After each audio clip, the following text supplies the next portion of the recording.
left out, talking about the right-handed hitters, 4 lefties in the lineup. Because of his splits over his career, lefties have much more success than the righties, and good and bad. This is crazy, Michael. 2024, career 8 runs he allowed to the Angels. But he had to start last year, career high 11 strikeouts in 6 innings. So maybe he was a quick learner. Here's the Yankee defense, brought to you by your local Tri-State Genesis retailers, Grisham, Bellinger, and Judge. In the outfield, left to right. Infield, Rosario, Caballero, Chisholm, and Goldschmidt. That's third to first. Austin Wells behind the plate, and Giancarlo Stanton, the DH. Neto, he's ready. Warren's ready. And let's do it in the Bronx. Swung on and missed, and we're underway. Ryan Addington is the home plate ump. Ryan Wills at first. Lance Barksdale at second, and Will Little is over at third. 1-1. Angels come in at 8-8, and the Yankees are 8-7. A lot of times these players, because they're on the West Coast and because of their times, you don't really get a lot to look at. And Neto is a solid player. Really good year last year with 26 home runs and 26 stolen bases. He's only 25 years old, so you're going to see him in an Angels uniform for a lot of years to come. New manager Kurt Suzuki working with a 1-year contract. Very rare. Is that even legal, Michael? I mean, legal. It's legal if he signed it. We even get 1.5, right? 1-2. Neto has 15 runs scored. That's tied with Drake Baldwin for the most of any player in the majors. Has 5 home runs and 8 runs batted in. Let's check out the umpire scouting report brought to you by your local Kia dealers. He's only had 7 calls challenged, 2 overturned. He's considered neutral in his 10th big league season.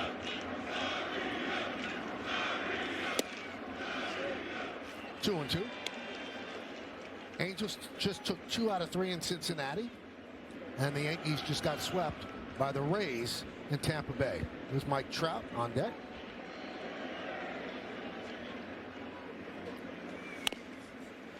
Nub foul.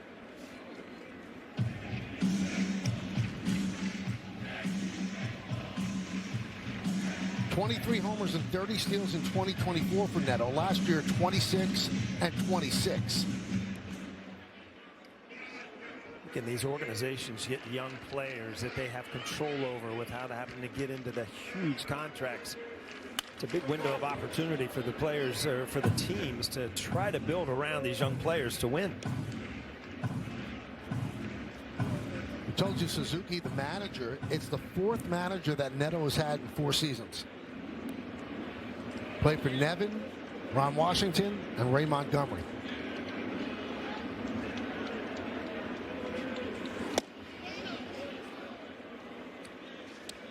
The Angels have not made the playoffs in 12 straight years. This one was close. He was down, if anything, because that ball had a lot of the plate. I'm sure that hand almost went up to hit the helmet, but Wells early in the game got a strikeout anyway. 1 away. Well, he sets up right-handed hitters with so many good fastballs that he throws a good breaking ball. Definitely a good swing and miss pitch. Here's Mike Trout from Millville, New Jersey. 16th big league season. Paul, where's the time gone? He's 34 years old. He's going to turn 35 on August 7th. Yeah, it really is amazing. When I mean, that stat just kind of stuck at me today. I'm like, 16 years, really? I thought it was 6 or 7, but you can't put those type of numbers up in that short a time. 34 years old, as you said, 3-time MVP, 11 All-Stars, Rookie of the Year. I mean, what has he not done? Of late, just staying healthy, although last year he was able to play 130 games. I was reading an interesting thing, Michael, and the WAR is so important because it really tells you, what the player does for a team. And among center fielders, lifetime center fielders, he is 5th, only below Willie Mays, Ty Cobb, Tris Speaker, and Mickey Mantle. Ahead of DiMaggio. I mean, it's amazing the type of things he's done on the field. Now you look at his batting average, now you go 208, go home. But he has 15 walks, so his on-base percentage is 400.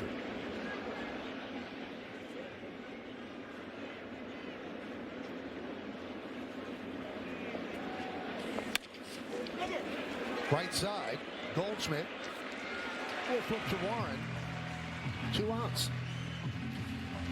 Mike Trout, good speed, but when you get jammed as a hitter, you know you end up like on your back foot and you can't get out of the box. This ball gets way in on him, so you kind of get a late break, which really helps Warren. He goes over for an easy flip from Goldschmidt.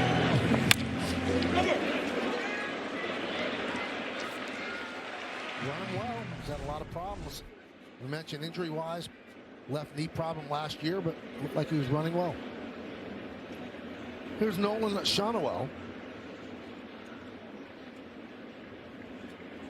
4th big league season for him. He's 24 years old. Fouled away. High contact hitter, low chase rate, Paul. Yeah, for a first baseman, I mean, you expect big power numbers. He's not that type of hitter. He'll hit you 10 or 12 a year, but good on base percentage. Lifetime over 350.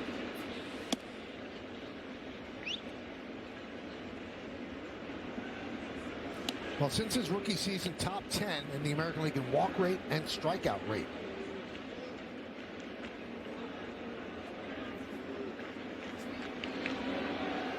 The 1-1. 1-2. And it's a challenge. So it's called the strike, and Shonowell challenges. ABS powered by T-Mobile. And he was right. So overturned. Now, Paul, you know the value of it being 1-2 or 2-1. It's amazing how, cool this new system is, where players, you have to really decide, obviously, when's a good time or not. But, you don't want to lose all your challenges. But it gives you an opportunity as a fan sitting at home to see how players know the strike zone. I mean, most of these pitchers are just missing by half an inch or so. And I know you would hate to say this, but I think it shows how good the umpires are, because even when it's overturned, sometimes it's by a 1/10 of an inch. Well, what I really like about it is it takes away the dislike for the umpire or the player. And, it's human nature. You don't like a guy, you're going to have every opportunity to take a strike away. Easy fly ball, easy first inning. 1-2-3, and the New York Yankees come to bat.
Judging right, Cody Bellinger, who hits lefties, he'll bat third and play center field. Then it's Stanton, Rosario, and Chisholm.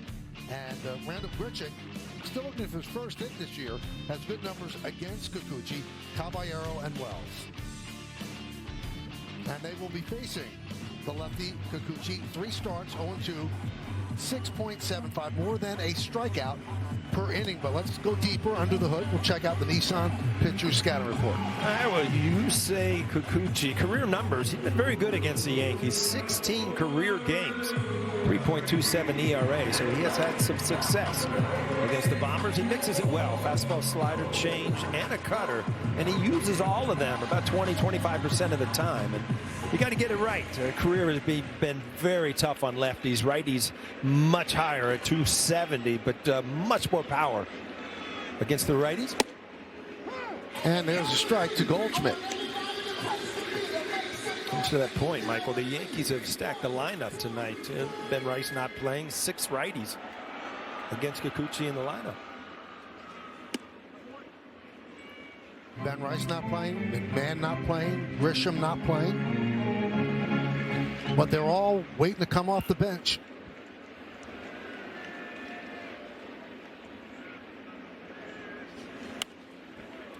Foul back. You know, Michael, you and Audrey was sending me pictures as I was, trying to brush up and watch some games. I think it was all false. You guys look like you were in a ski lodge. It's beautiful out here. Gorgeous. I think you brought the sun. Be there? Yeah. Folks at home, I got a text one night with Audrey and Michael in fur parkas. It was unbelievable. The 1-2. That one is ripped into left center field. It's a base hit. Lowe and Trout converge.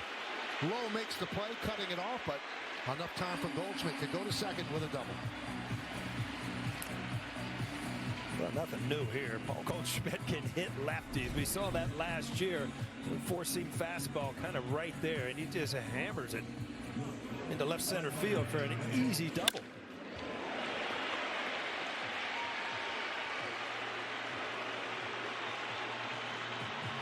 We're looking back, there was nothing better than coming back to a homestand, base hit your first time up, you're setting yourself up for a good night. Here's Judge. Way high, all the way to the backstop, got right back to O'Hoppe, but he mishandled it. He might have had a play on Goldschmidt if he fielded it cleanly. Yeah, I was just going to say that ball came back so quick, and Goldschmidt was being sure that it got to the screen. If he comes up with this immediately and fires to third base, there's a play. See, Goldschmidt, you've got to get a late break just to get a read, and I think that there would have been a bang-bang play at third base. Infield remains back. They'll give up the run. Well, sometimes breaking balls, they just slip. That one slipped all the way to the screen. 2-0 count on Judge. Had a home run in the 9th inning yesterday in St. Pete. 2-run shot. And he has a home run here tonight. See ya! A long one into the left center field bleachers. And the Yankees lead 2-0.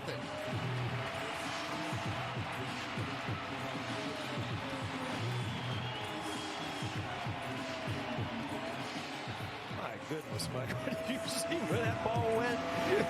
You have an abbreviated home run call now because that thing was out of here before you could get a C out. In a hurry. Well, back-to-back good bats for Aaron Judge. 9th inning yesterday, 1st inning today.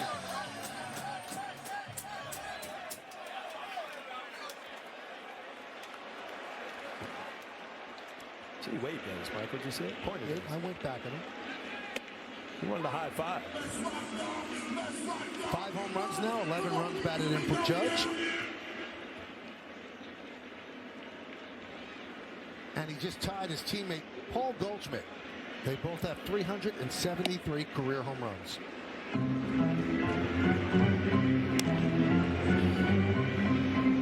Obviously, Aaron Judge on his way to 400 plus. And the 2 active players, Michael, with 400 or more home runs, both in uniform tonight. You got Big G, and you got Mike Trout. Yep.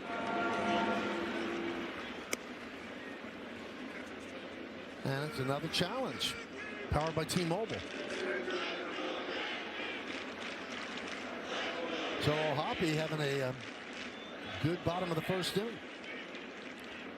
Flip the count from 2-1 to 1-2.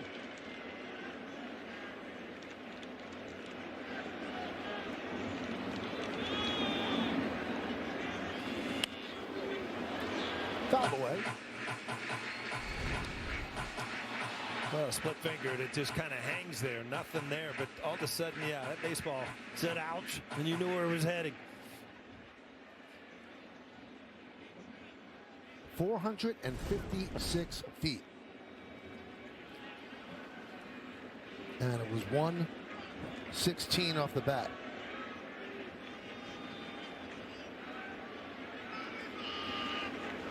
One, 2. Right field. Joe Adele puts it away. Let's check out the Angels defense, brought to you by your local Tri-State Genesis retailers. Let's focus on Joe Adell. He had a game the other day. He robbed 3 home runs on April 4th against the Mariners. That's the Car Shield defensive player profile. Most in a Major League game since tracking began in 2004. You know, the weird thing about that, I mean, an unbelievable game. If you watch the highlights, especially the last catch was sick down in the right field line. But to have that opportunity 3 times in a game for a player is amazing. But he made all 3 of them. And it was a 1-0 game. Now, we say since tracking began, Jason Stark of The Athletic, who does this stuff so well, went on a search. No one could recall anyone ever making 3 home run robbing grabs in one game.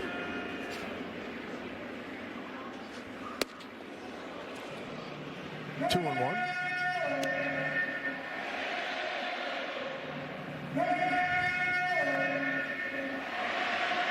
Hey, looking back at Aaron Judge's home run, after Goldschmidt leads off with a double, you've got a base open, and you would think Kikuchi would be a little more careful to Aaron Judge. He just hung a split finger there, and obviously, boom, 2-0 down early.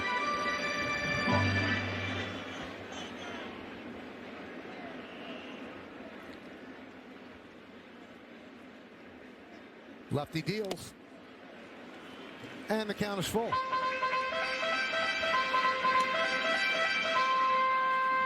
Kikuchi, 34 years old, 8th big league season. Last couple of starts, each start he allowed 4 runs or more. You know, it's amazing. You saw that ball in the dirt, and as a hitter in the old days, you would, tell the umpire, check it, check it. You don't even have to do that now. It's automatically every single ball that touches the dirt or the grass is thrown out of the game. Stanton strikes out. Let's take a look at the Adell catches. And these are legitimate. Those are home runs. No doubt about it. This looks like a replay here, but, back to back, you start to see some emotion. But this play right here, Michael, on the run, up into the stands. What a play. Who knows if he caught it, but he came up with the ball in his glove, right? What a game.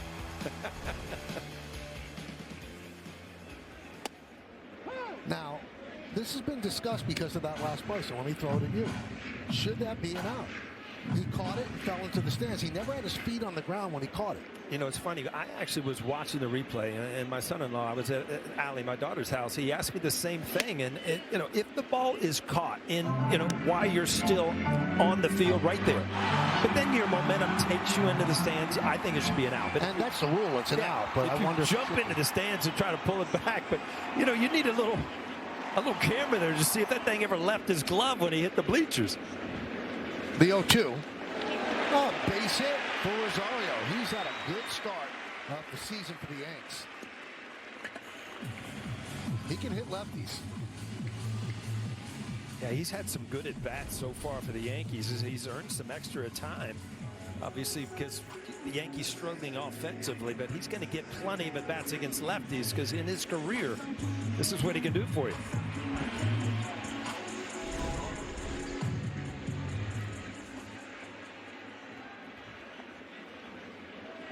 So here's Jazz Chisholm. Still looking for his first home run. And I mention that because he's gone 15 games without a home run. The longest streak to start a season for Chisholm without a home run has been 6 games. So he's more than doubled that. I think Jazz is very proud of his home run numbers, and this would probably eat at him to try to get that first one out of the way, and then it kind of compounds itself because you start pulling off, you start trying to hit home runs, and that can hurt.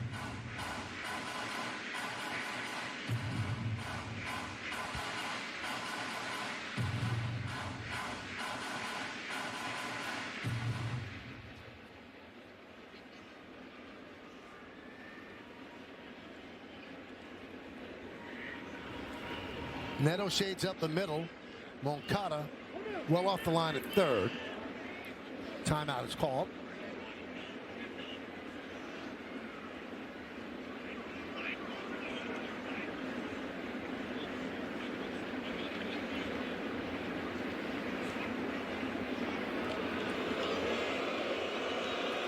chasing Rosario back. I always remember the first base coach, right when you'd go back on a move like, he's got a better one. He's got a better one. And you're thinking in your mind, I know he's got a better one. Obviously, that wasn't his best move. And one more thing to say about Adele. The glove that he made those catches with is going to Cooperstown, but he will not give it to them because he wants to play the entire season with it. Then he'll give it to them. I get it, because a lot of guys change gloves throughout the year. I was a guy that broke in a glove in spring training and didn't retire it to the last out of the World Series, hopefully. 5 times, got that far. And Michael, interestingly enough, defense was an issue for Adele when he first got to the league. He said he's worked very hard to improve that area of his game, and he credits Torrey Hunter, 9-time Gold Glove award winner, who's now a current special assistant with the Angels, in helping him get there and being a big-time mentor. Now, coincidentally, Hunter was in the dugout in the ballpark when he made those 3 catches, and he was quoted as saying he almost passed out in that 9th inning after the last one. Meredith, where are you? I'm old enough where change kind of bothers you. I usually look over my shoulder, and Meredith, now she's down on the field. There are a lot of changes. There she is. Like, where's Waldo? Where'd you go now?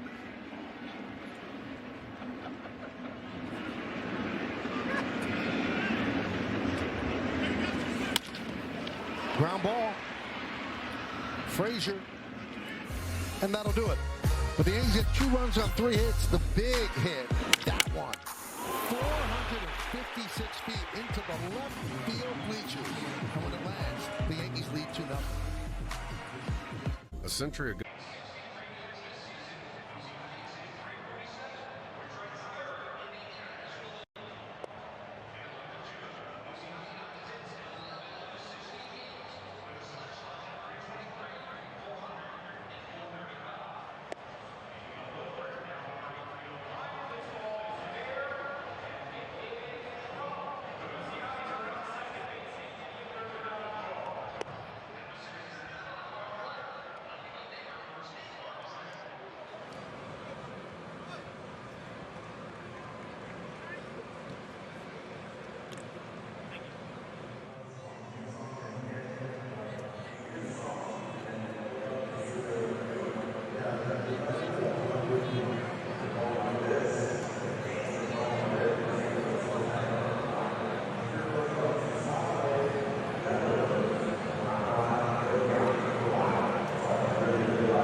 Daily Dingle for free every day for a chance at a profit boost if your selected player hits a home run.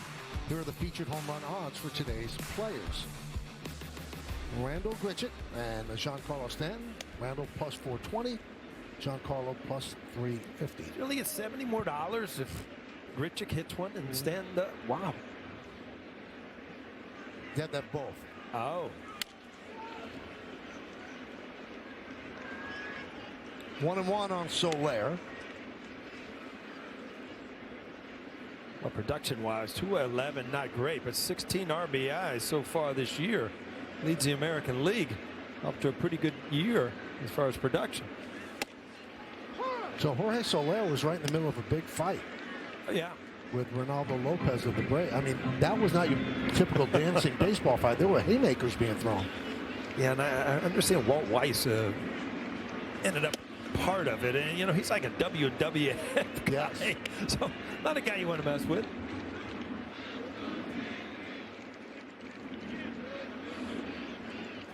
Joe Girardi told me Walt Weiss, one of the best teammates he ever had. Yeah. You can go down year after year, and there's just certain guys that you connect with, certain guys that understand you, you understand them. But the weird thing is, After the season's over, you don't talk to him for another 4 months, but then you get right back at it, and you take a look here. He didn't like it, and then he wants to tell him how much he didn't like it. Let's go. Haymakers.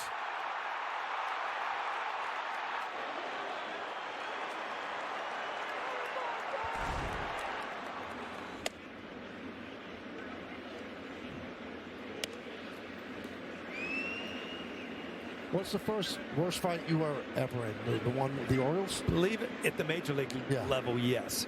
The worst brawl that I ever was in was July 4th, Mile High Stadium.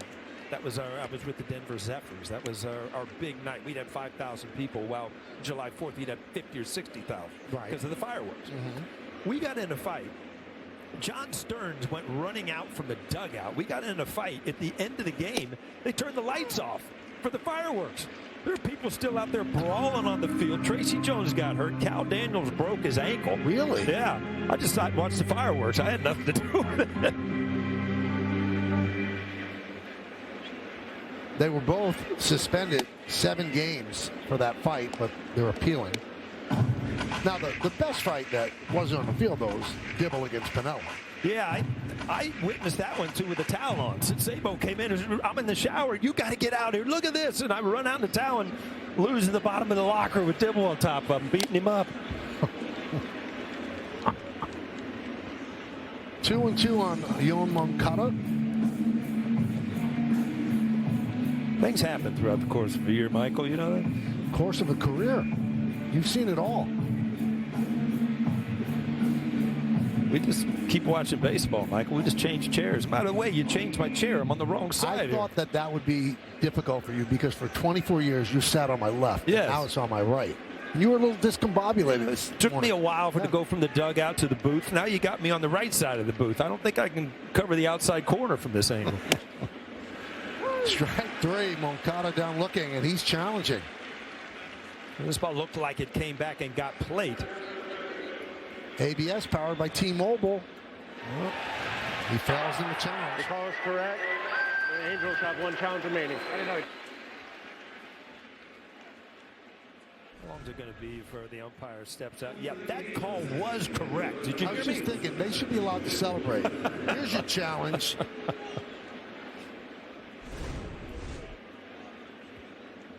There's Joe Adell. You talked about Joe Adell and his defense, but boy, he's really turned into a pretty solid player. Big year last year, 98 RBIs. Another guy that his 7th season, but he's only 27 years old. First round draft pick in 2017. Yeah, 37 home runs and 98 RBIs last year. So if you can build on that and add your defense, you're looking at an all-star caliber player. So you're telling me, Paul, that when Adell's not rolling in the deep in the outfield, he's hit. Oh, it didn't take long before he threw something out there. Huh? Hello. 1-2. Upstairs.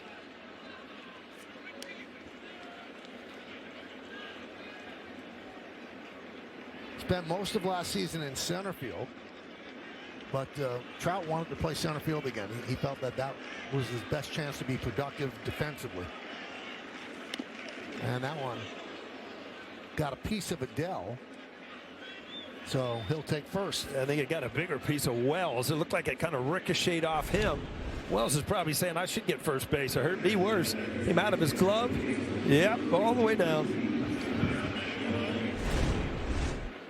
That baseball seems to have a magnet, doesn't it?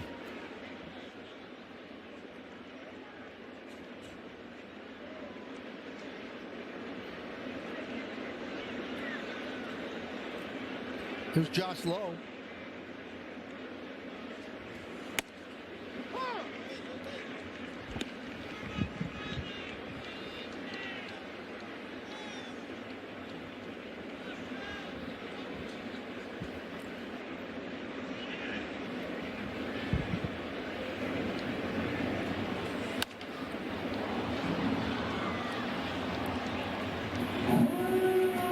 always look at the score here. It's Lau low because, you know, both of them played for Tampa Bay. Now they're both gone, and now we can kind of decipher what's right or wrong, but spelled the same. Right. L-O-W-E. One was Lau, one was low. Never could figure it out. Well, this one's low. All right.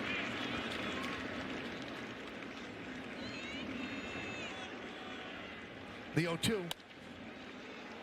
Grabbed there on the glove side by Jazz Chisholm, and that'll do it. Angel strand one. We'll go to the bottom of the second. How many do you want me?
A ton of power potential in the Bronx tonight. Paul, you already mentioned the active career home run leader is Giancarlo Stanton with 454, followed by Mike Trout, who has 406. With Aaron Judge's home run, he ties Paul Goldschmidt. They both have 373 apiece.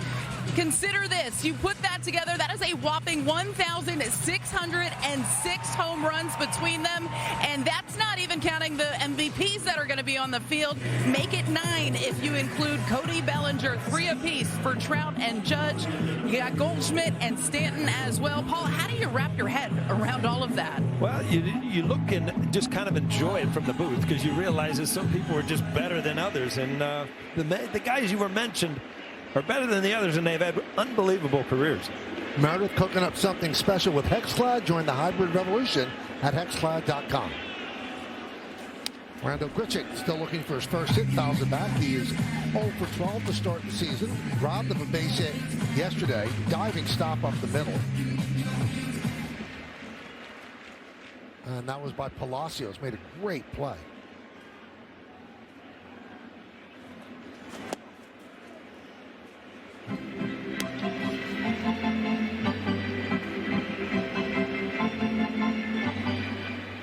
Those are borderline the old Chicago White Sox uniforms when they wore shorts.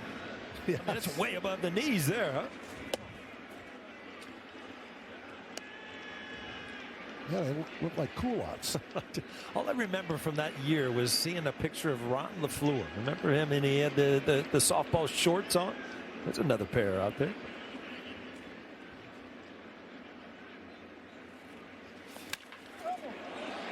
Whip just foul.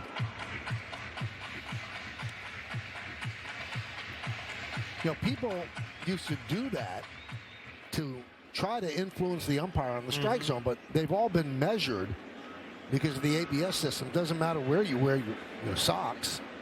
A strike is a strike.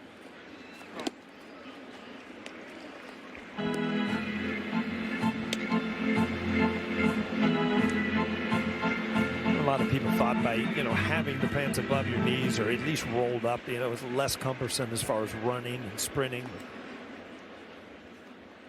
Some people just like the style, Michael.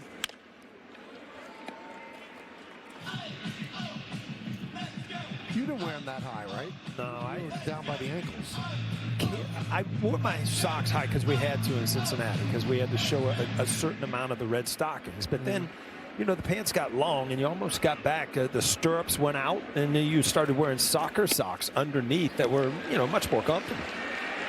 So Grisham works a walk. He's on. And that brings up Caballero.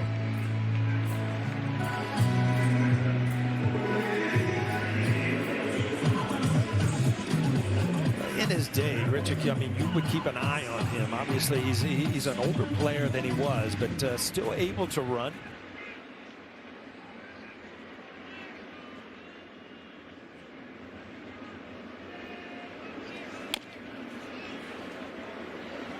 Fouled that one off his foot. Ouch.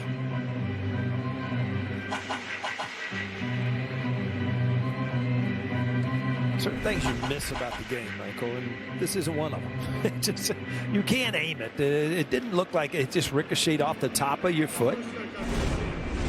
The shin is the worst. I mean, when you foul a ball, you see that shin guard, and somehow, some way, the ball seems to always miss. Hit just above it or just below it. I'm wondering if that hit higher than the foot, because it doesn't look like it got him on the foot, and he's kind of bending his knee. Now he's manipulating his toe, so maybe it did.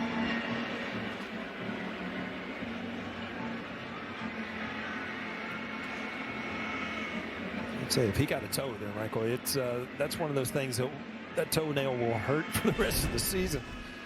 Let's take a closer look here.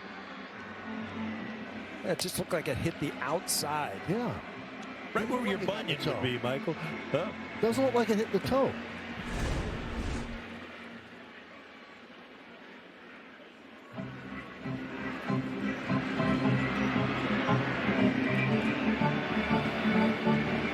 Well, Logan O'Hoppe has caught 4 of 18 attempted base stealers for 22.2%. That's about his career average, 21.9%.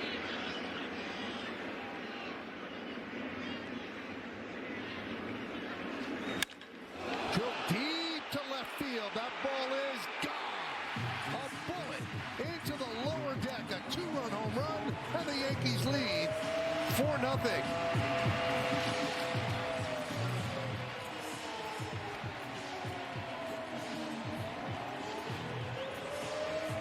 Jose Caballero had a couple big hits down in Tampa Bay. Didn't end up winning the game with them, but big home run here. You just hope that he can get things going.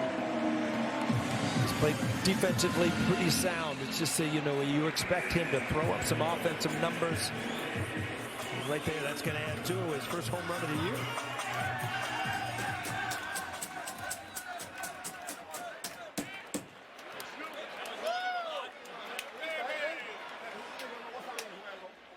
Here's Austin Wells. Yankees have been having trouble scoring runs, so these 2 home runs are certainly welcome. And as we went over the pitching, the right-handers have had much more success with power numbers over Kikuchi's career, and you see it so far. Lefty's not done much. Goldschmidt with a hard hit, Judge with a 2-run homer, and this is the same pitch Aaron Judge hit. Just a hanging split finger right there over the middle of the plate.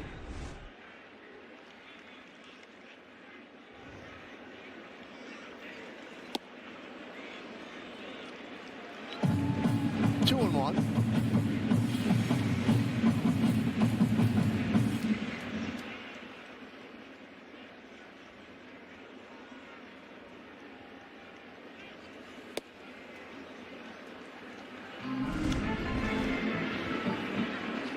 And it kind of sits. I mean, that split finger is supposed to dive down or away, and it just absolutely sat right there. Can't miss as a hitter, and he did not.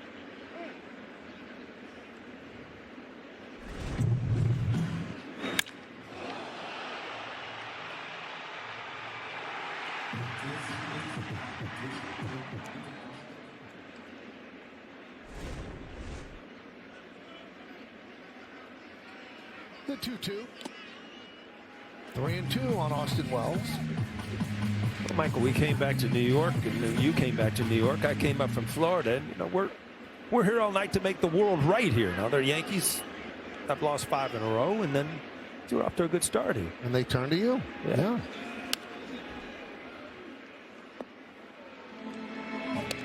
I think it's a Neil Diamond song, by the way. We're here all night to make the world right. Where'd that come? I think it's Cracklin' Rosie. How's that for you? Wow.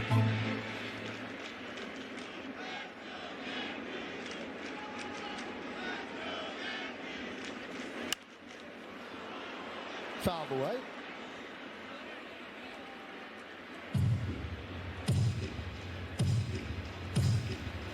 Wells had his first home run of the year in the Rays series. That was his only hit in the series, 1 for 9.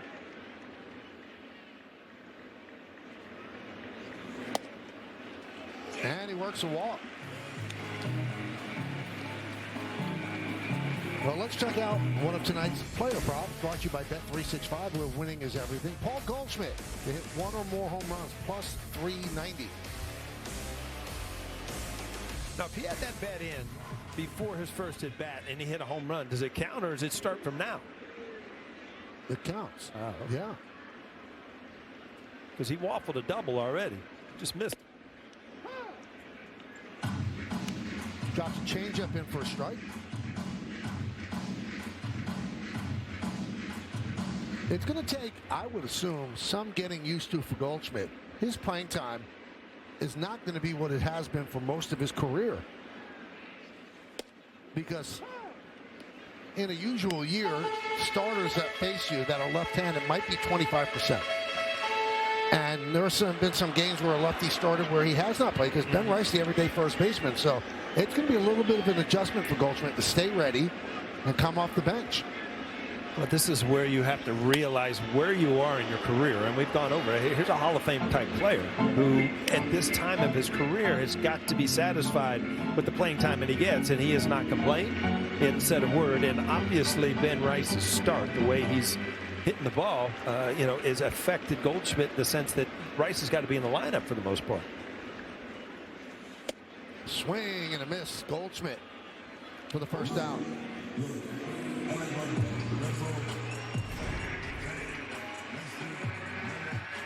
Kikuchi kind of turns this over a little bit. Looks like a fastball kind of running away. Looked like Goldschmidt was looking in because it looked like he was trying to pull, and that's usually not where he is with the 2-strike count. Here's Aaron Judge, 2-run home run in the first inning.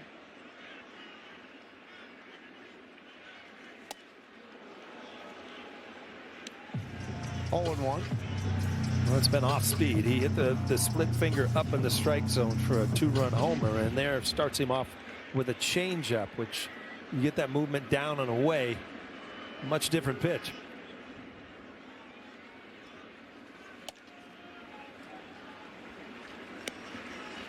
One and one.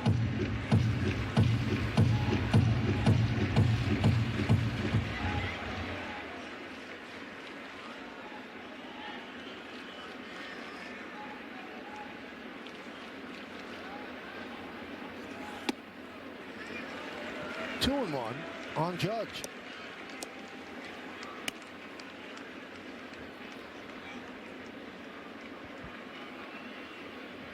Bellinger on deck. It's 4-0 Yankees. Couple of 2-run home runs. One by Judge, one by Caballero.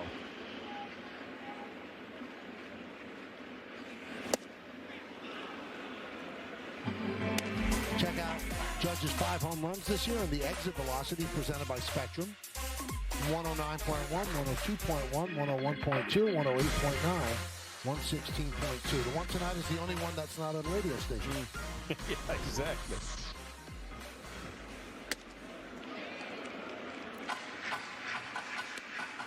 So the count is full on the Yankee captain.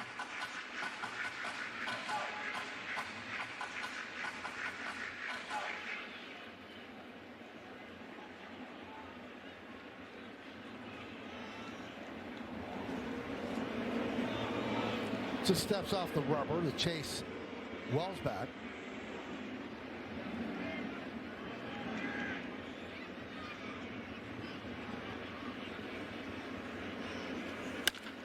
Ground ball, third base. Moncada bobbles, fires the first. Judge beats it out. So it went from 2 outs to no outs on the ground ball. And it'll be an E5. Yeah, Moncada not having a great year defensively. Actually, the Angels, top of the league is in errors, just not being able to catch the ball. We talked about Adele and his unbelievable defensive game, but the rest of the team really hasn't followed his lead.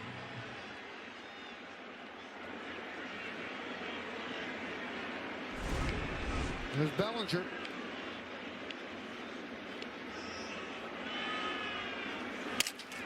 That one is looped to second base. Frazier's there to make the play. Out number 2. One of the reasons Cody Bellinger hits lefties so well is he's got some firewood right there, is because he'll stay in and not afraid to get jammed. This is a little cutter that just kind of stayed right there. You see Bellinger you lose the weight of the bat when you crack it that much, and you kind of wonder where in the world the ball went. You have no clue. The only clue you have, Michael, when you take that bat back, you know you're not using it again.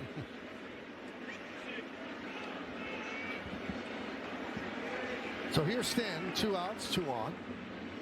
Yeah, big at bat right here for the Yankees. A great matchup for Stanton. Up 4-0. You could really put this out of reach.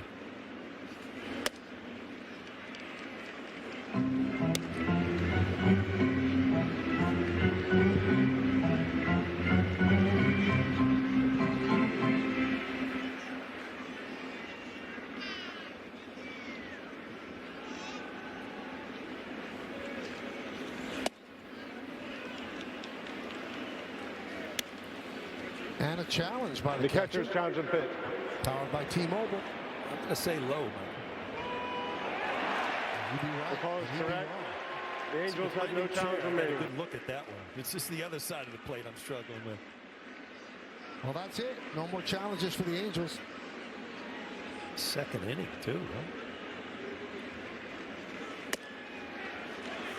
I think teams are still figuring it out. When to use it, who should use it.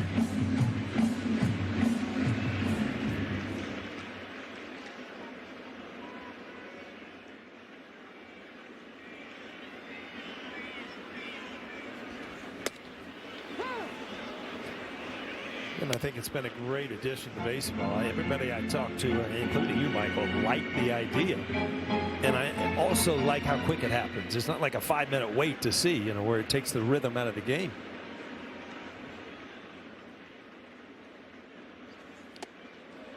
And there's ball 4. I'm going to do a little quiz for you, Paul. All right. So they show that up on the board. No challenges left. Next to it, right, on the board, is MVR. Right. Tell me what MVR means.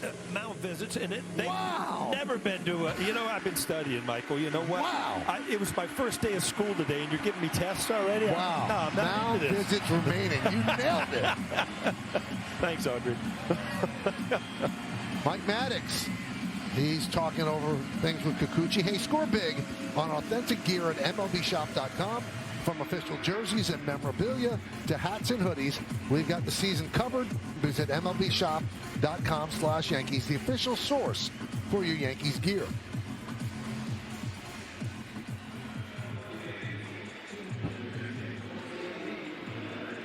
Here's Rosario, singled in the first. Bases jammed. Wells at third, Judge at second, Stands at first.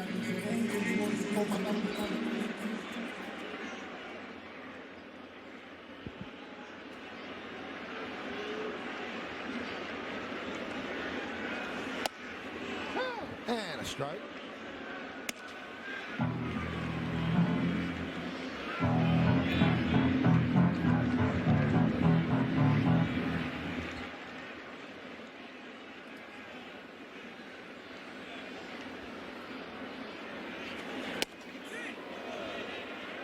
Did he go? No, he did not, said Ryan Wills. Well, again, you just feel like for the Angels to be anything involved in this game, this at-bat is going to mean a lot.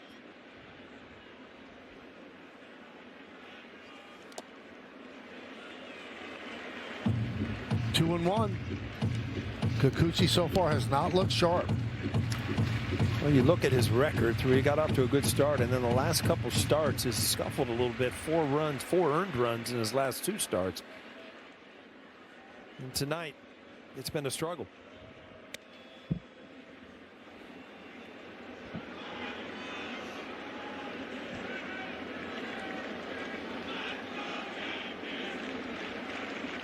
The 2-1. Now back to the screen, 2-2.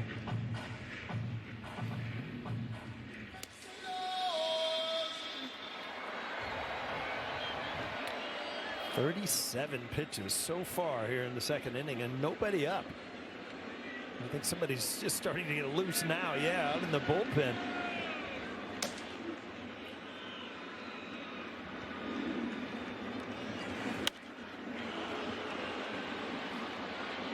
Well, that's my problem with a cutter right there. If you don't throw it perfectly, it just ends up a fastball, mediocre, right down the middle of the plate at 91. Lucky to get that one back. Rosario fouled it straight back.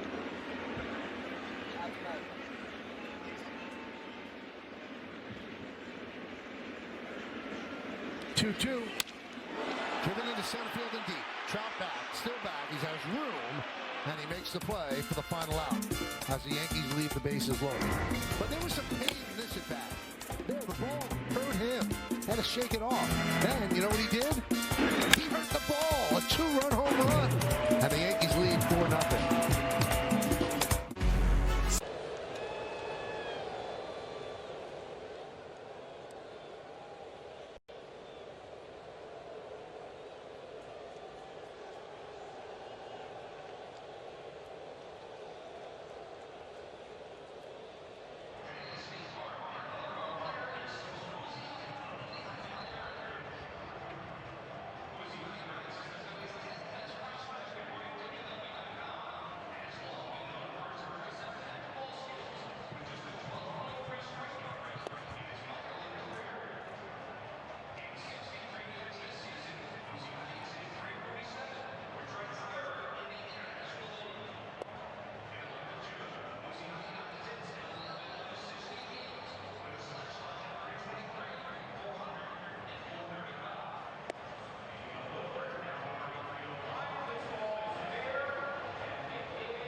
Yes, is brought to you in part by Delta, the official airline of the New York Yankees. Delta, keep climbing.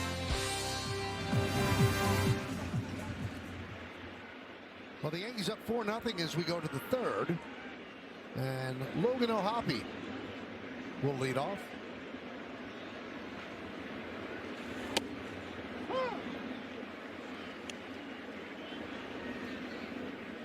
O'Hoppe from Sayville, New York, on the island.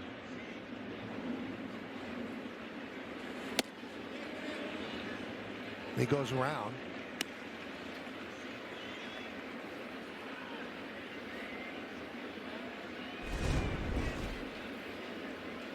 Yeah, by bringing those hands in, it really brought the barrel of the bat way in front of the plate.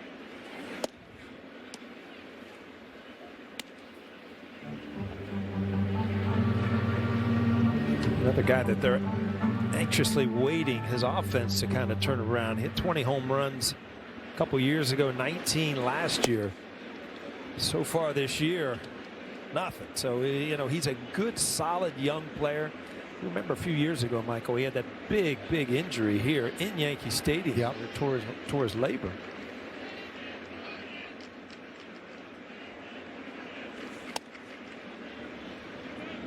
And Michael, his parents are in attendance, his girlfriend, as well as some other friends. You mentioned Long Island native. I spoke to him last time he was here at Yankee Stadium, and he said it is still surreal to him. It will always be surreal to him that he is in uniform playing here at Yankee Stadium, the very place where he used to come and watch games as a kid.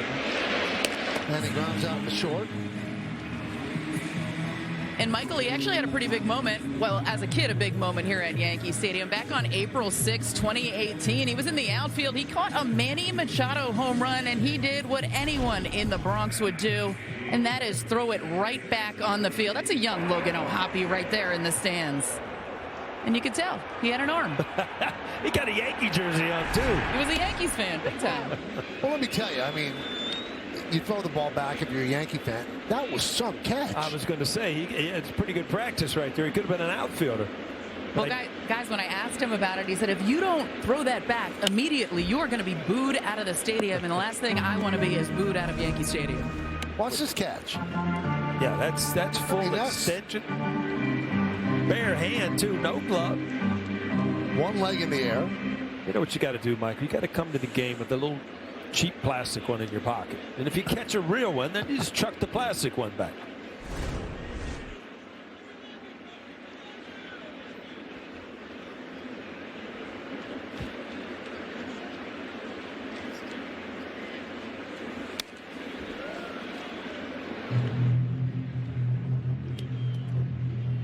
I remember walking down the tunnel that night when he had that injury, and he was speaking of his parents being in attendance tonight. They were in the tunnel, and it actually came up to me. I was talking to him, and they were in shock just to see their son, you know, knowing the type of injury and the rehab that was involved. But he's all the way back. A good two-seamer here. Watch the movement at the end, and it just comes back as a left-handed hitter. You kind of give up on it. We've said it numerous times, you know, if you could throw a breaking ball in off the plate and then in the same area throw a two-seamer back, you kind of have the hitter in between, and that's basically what took Greg Maddux to the Hall of Fame, the ability to do that.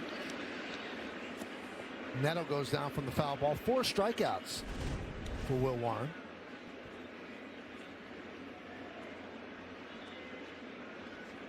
Yeah, such a tendency with that two-seamer rolling back in to get on top of it and just chop it down as a right-handed hitter.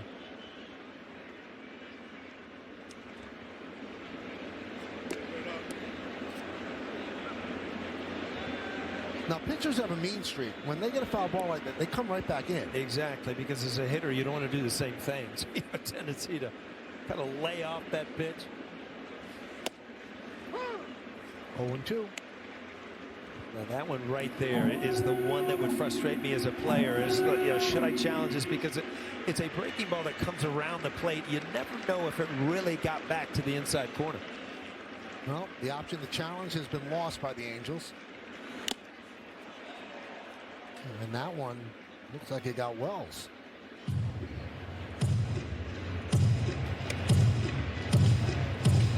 Well, Michael, this is a question. Umpire knows the challenges. The piggy bank's empty. Now you can call whatever you want, right? You're not getting challenged anymore. There's a possibility. I mean, human beings, right? Strikeout. I think that's what they call it. Doubted that, but they are human beings. Wow. Stop and Shop has lower chicken.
Well, it's time for Pinstripe Pride, brought to you by Toyota, the official hybrid vehicles of the Yankees.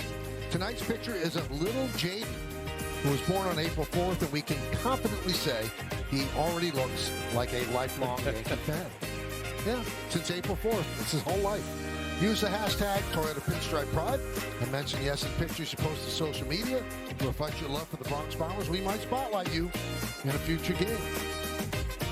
I've been holding a baby about that size a lot recently, Michael. My daughter had another baby, about a month old. Little Nebby. Named after your wife? Yeah. Very nice. Congratulations. 5 times over. 2 more on the way. It's just Unbelievable. They say it's the water, but they say the water's better in New York, right?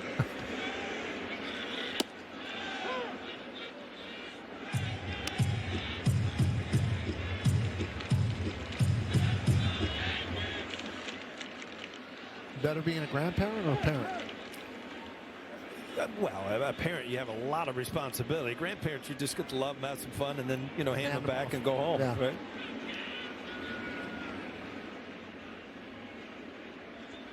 The 0-2. 1 and 2 on Jazz. Chisholm, Grichuk, and Caballero here in the bottom of the third against Kikuchi.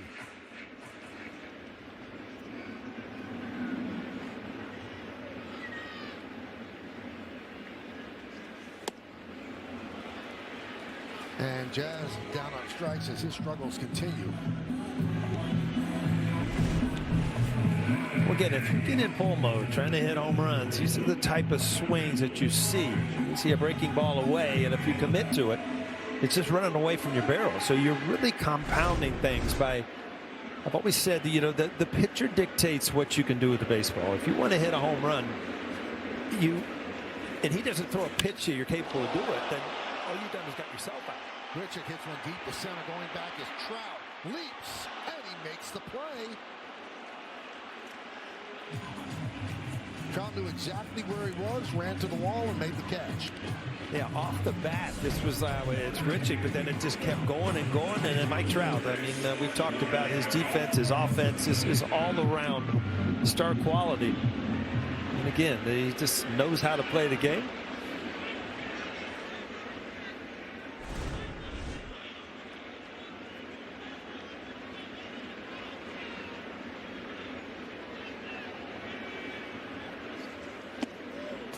It's amazing when you look back, what, at 2000, was it 16 or 18 when Ohtani was there?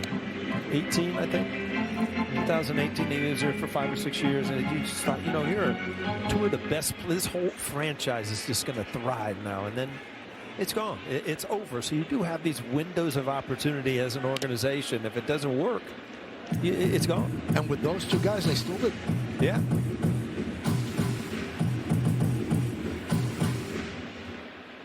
Well, if you look at that, I mean, teams are going to beat an all-around good team, good solid pitching, defense, hitting is going to beat a couple stars on the other side every single time. That's called The batter is challenging the call. And Caballero is going to challenge. ABS powered by T-Mobile. And he's right. The call is overturned.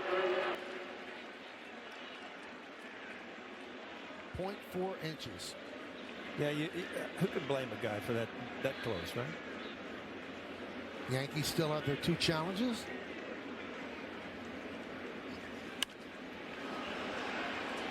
Behind the plate, Hoppy gives it a look. Runs out of room.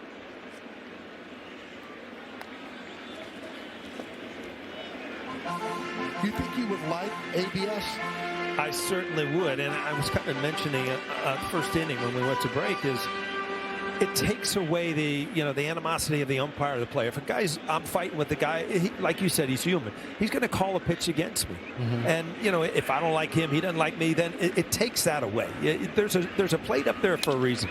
And if you have the ability to challenge, at least you're getting a fair deal up there. Adele runs it down. We go to the 4th inning. Is it just me, or is the crowd in full voice today? That one's driven deep. See ya. Right.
Mike Trout, only player in Major League Baseball history to win consecutive All-Star Game MVPs.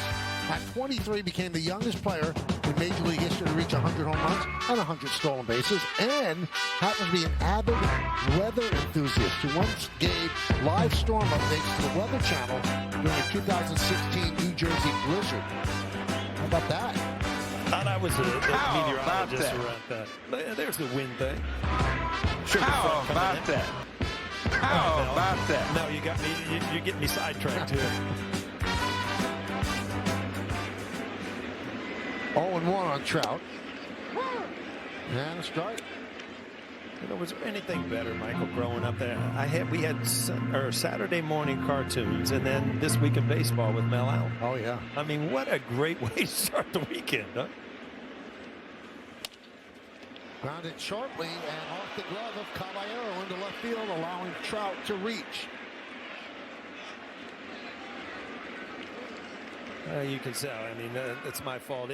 He kind of olayed it, got to the side of it, and it just ran right off the thumb of his glove. Just did not glove it. It looks like by getting to the side, it took him out of the rhythm of the play, and it just kind of reaching for it, was not able to adjust to it at all.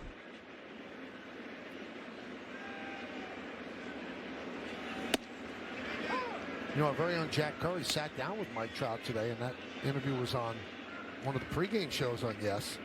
And he really stumped him with a question. He said, "You, Todd Frazier, walk into a place in Jersey. Who's giving out more autographs?" And he said he wasn't sure, but he said, and then Jack said, "Well, how about Tom River?" He said, "Well, if Todd doesn't get it, Tom River, then it's a problem." Well, I will tell you one thing. If you want to buy a Godfather Todd rookie card or a Mike Trout, get the Mike Trout, because I think it was estimated at $2 or $3 million ago, like 3 years ago or something. Now Todd's back in the studio. Todd, I would take your rookie card because I'm teammates with you. But you're also into money, so. and I don't have the money for a Trout rookie card. Now you're really torn, aren't you?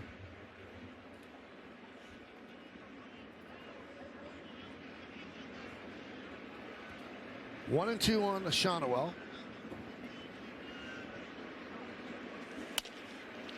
Grounded to first, knocked down by Goldschmidt. That lost the double play. He'll step on first. Moving to second is Trout. Well, it's going to be a tough double play, and in order for him to do it, he had to kind of reach for it where he could pivot and get across at a good angle, and it just came out of his glove. But immediately knowing that, went and got the sure out.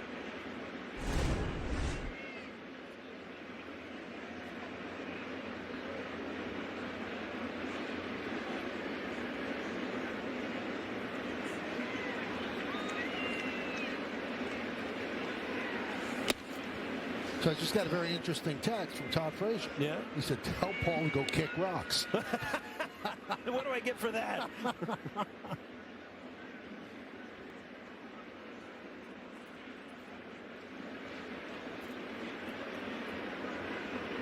Todd will be on our post-game show following the game tonight.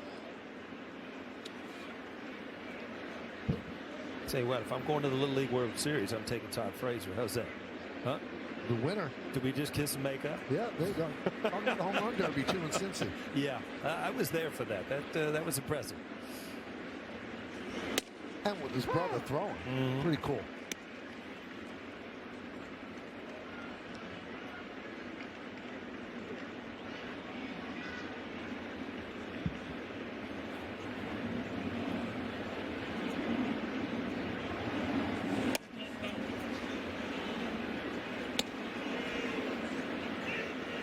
Three and one on Soler.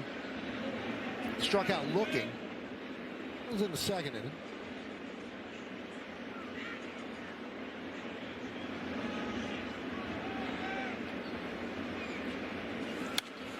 Foul away.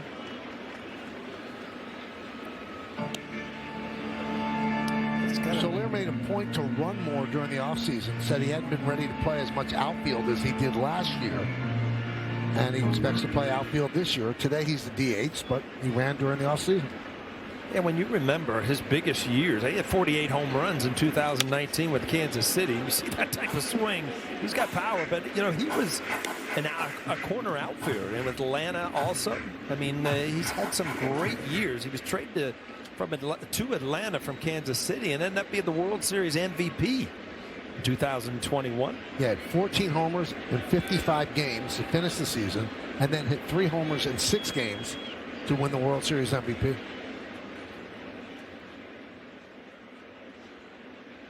I think that last one he hit in Houston. Still going. Yeah, I don't know if it's landed yet. Went over the tracks, left sight, and we just gave up on it. Line drive, it is a base hit. Down the left field line into the corner. That'll score Trout. And Soler is at second with an RBI double, his 17th ribby of the year, and the Angels on the board. It's 4-1 Yanks. Yeah, breaking ball just did not have a lot of bite on it, and it kind of stayed over the middle of the plate. But you know, the extra opportunity with Trout getting on, you see the spin on that, but it just didn't have a lot of break, and it just kind of sits there for a hitter. You can't really question the pitch. It just wasn't thrown. It wasn't his best breaking ball of the night.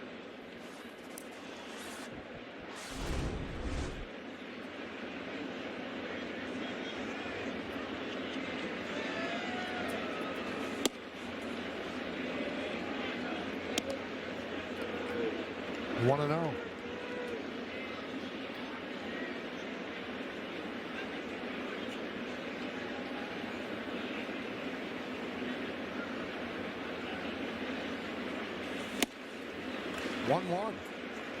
Moncada swings through. You know, that's such a cool ability that Warren has. You see 93, 94, but a lot of swing and misses on the fastball. It's just the life of it, the movement of it. Kind of his arm angle all comes together with the ability to throw fastballs time and time again and get away with it.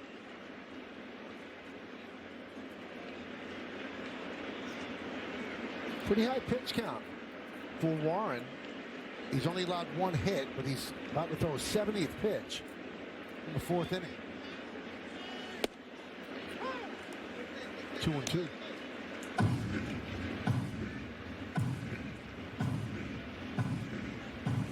He has been sharp. He did make the one mistake with the breaking ball this inning, but other than that, he's had control of all of his pitches. So it's amazing to me that his pitch count would be that high. And that's a pitch right there I think is going to make or break him as far as getting lefties out. And that is just a great changeup. Watch the movement at the end. You see the circle change, and then it just dives down and away. You saw Kikuchi earlier kind of hang those breaking balls. All of a sudden, you see the strikeout by the movement down and away. That's the 6th Yankee strikeout, brought to you by your local Tri-State Audi dealers.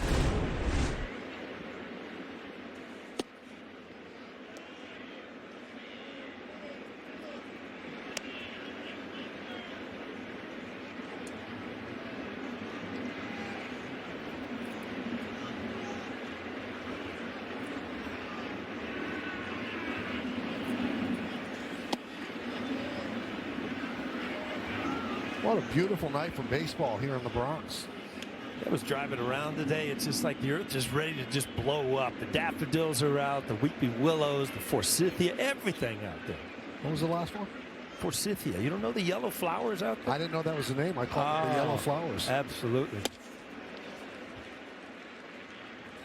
I don't take you for a botanist. No, I just know a couple. I had a few of those in the backyard. Looked them up on ChatGPT when I was 5, right? Well, that was an early version of ChatGPT. I was a little ahead of my time. 2-1. 2-2.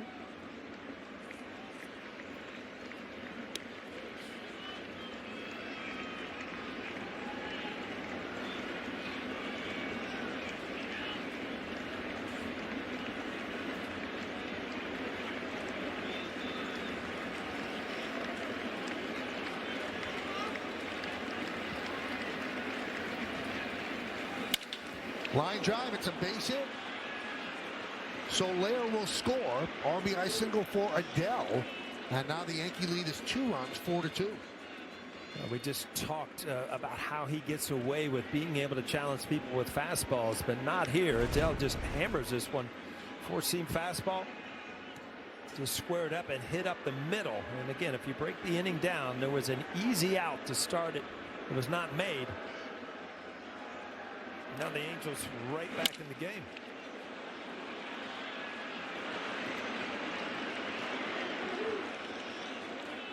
So Matt Blake talking things over with Will Warren.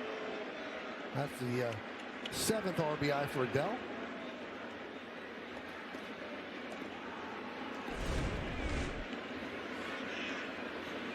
So coasting along, and then the gate opened just a little bit with the E6.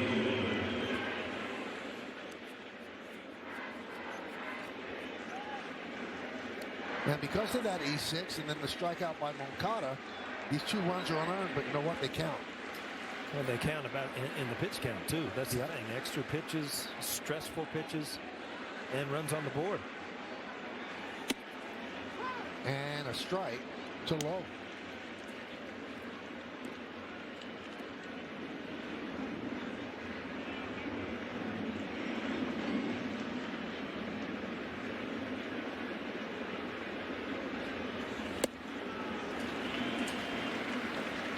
Again, you talk about the splits and against the righties and the lefties. That is going to really give him the ability to get outs against lefties if he can continue to throw that changeup down and away, breaking ball in off the plate, and show him a fastball.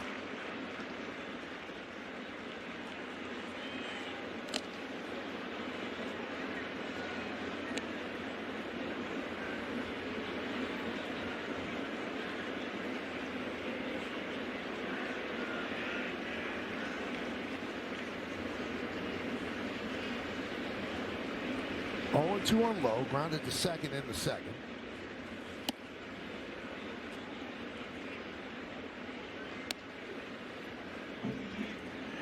About to throw his 80th pitch. Yeah, looking at the bullpen on the way to the ballpark. I mean, obviously with 80 pitches here in the 4th inning, you're going to be in the bullpen, and the Yankees in pretty good shape. There's 3 consecutive changeups, and in the hitter's mind, he can't throw another one. He can't throw another one. They did, and that's why backing up pitches is so important for pitchers. This is the 7th straight game of 13 straight without an off day for the Yanks. So they've gone to the bullpen a lot. 1-2. They're really making Warren throw strikes. Well, we're at 4 and counting now. That's 4 consecutive changeups to a left-handed hitter. Looking for a big out here with 2.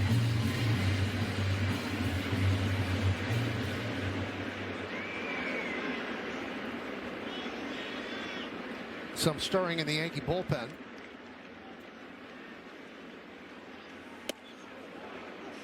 Two and 2. It looked like he tried to throw that 2-seam fastball and bring it back to the inside corner. As a lefty, you're going out to cover that changeup, but he just tugged it. Got it way inside. You see Cruz getting loose out there.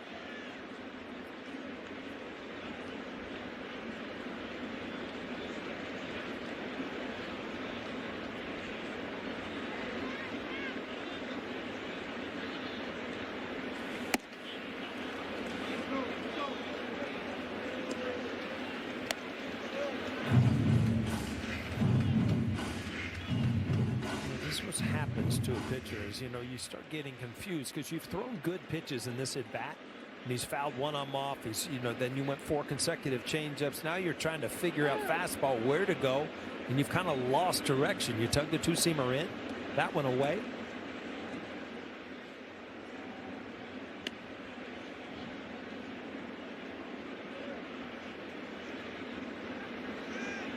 Adele will go from first. Goldschmidt backs up. 3-2. Popped up. Rosario in foul territory, but in the seats.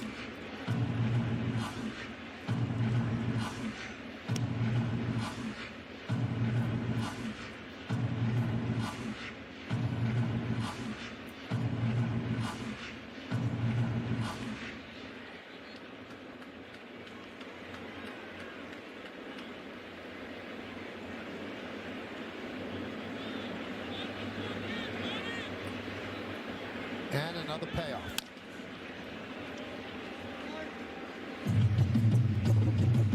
talking about an at-bat that just wears out a pitcher. He probably figures this might be my last inning, but how do I get out of this? I've shown him everything I have. Next pitch is going to be the 10th pitch of this at-bat and the 34th pitch of the inning. Yeah, that's pretty demanding for a starter. Another foul ball. Again, Rosario gives it a look. 3 rows back, maybe 4.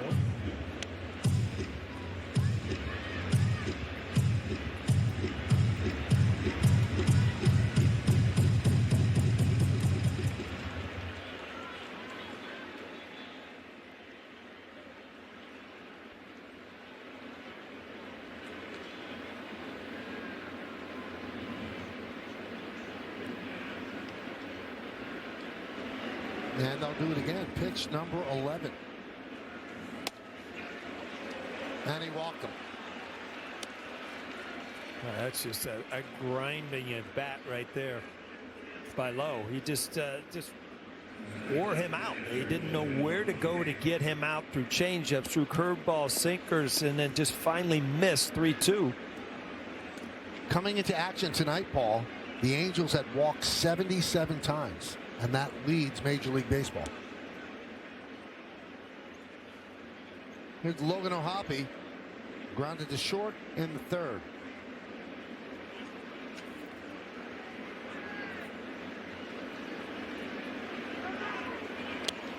No one was covering. No one feels worse about this inning than Caballero.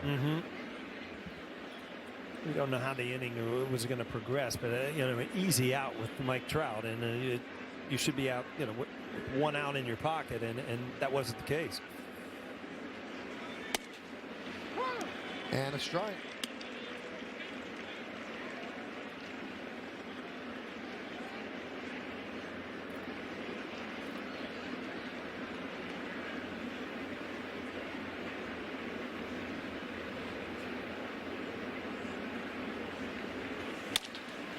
And that one is past the diving Caballero into left field. Adele's trying to score. The throw is not in time. RBI single for O'Hoppe. And now the Yankees are up 4-3. Again, these have been some good at-bats and some hard-hit balls for the Angels. See Aaron Boone going to head out there. I mean, he's just exhausted out on the mound after just absolutely cruising. His 4th inning was really big.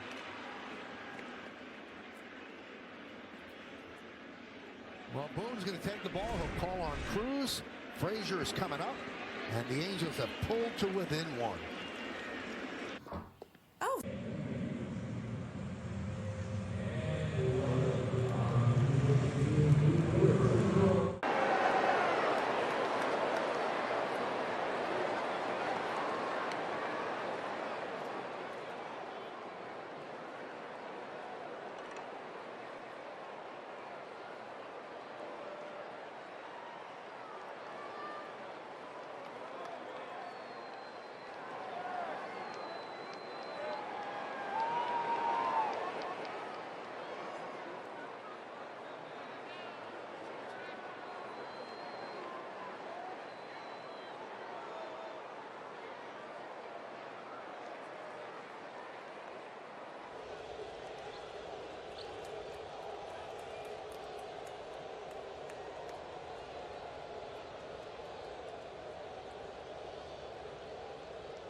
Yankees Baseball on Yes is brought to you in part by Sandals Resorts. Get closer to the Caribbean.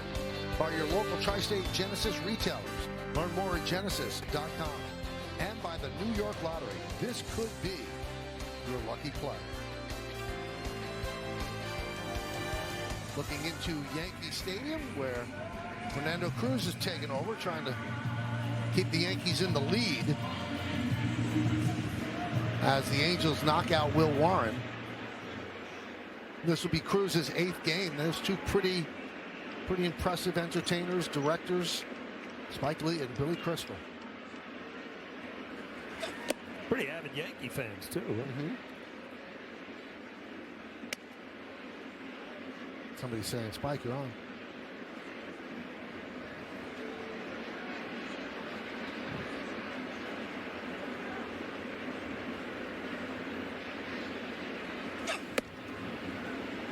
And the 2-0 now. Frazier struck out looking in the 3rd inning against Warren. So it all falls apart here. Warren had not allowed a hit going into this inning. And then Caballero booted the ground ball by Trout. And the floodgates have opened.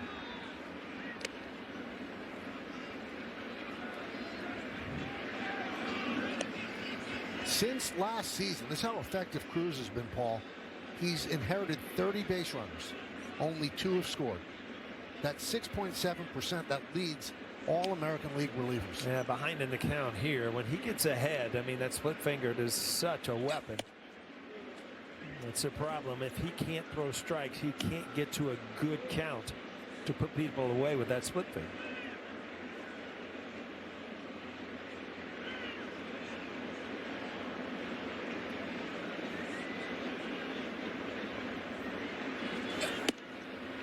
Strike.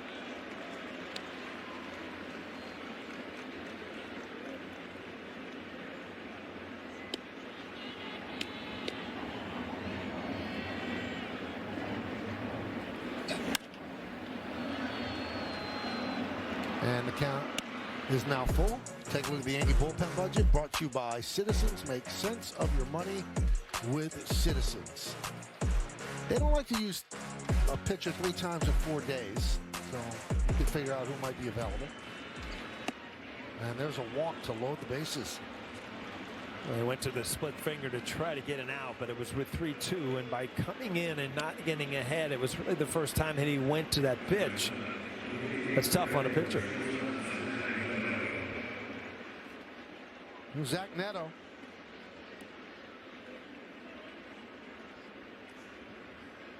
Zach Neto off to a good start home run wise. He's got 5 home runs, 8 RBIs to this point. So in a dangerous at bat here.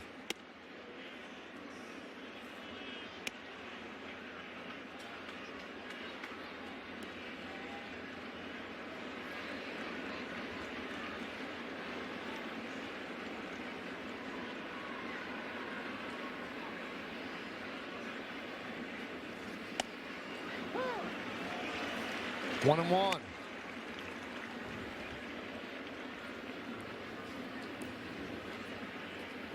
Angels 8-8, Yankees 8-7 on the season. And he's telling Cruz, you've got to address the batter. And Cruz touched his chest and said, my bad.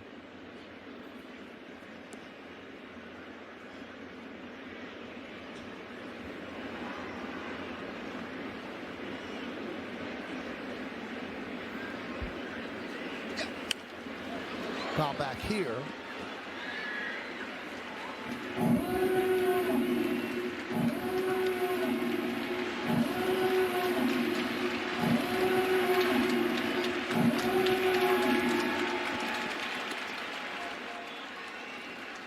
Now he's got some room to play with the splitter, get him to chase, 1-2 count. Yeah, man on third. You got to be careful if you're Wells. You got to block anything in the dirt. Neto did not offer, and the count levels at 2-2. And Trout on deck. Rather large out right here. Yeah. Neto being one of the hot hitters. You got Mike Trout in the hole on deck. 2-2. 3-2, no place to put him. So every cliche you'd like to use now, you can start the merry-go-round, the runners will go. 3-2, 2 outs.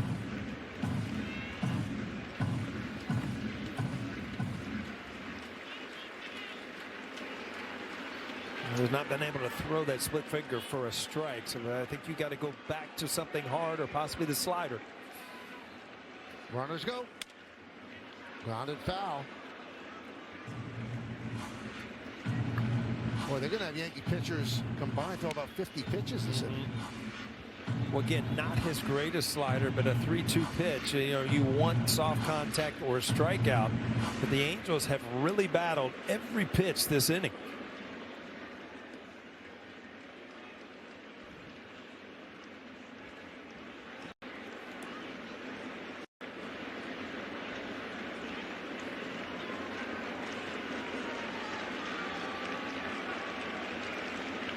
And the payoff. And he walks in a run, and the game is tied at 4. Well, again, he's so accustomed to getting strikeouts with that split finger, but you know, he has not been close enough to the strike zone for these guys to be tempted. And he got the foul ball with the slider and went back to the split finger, but was not able to get a swing.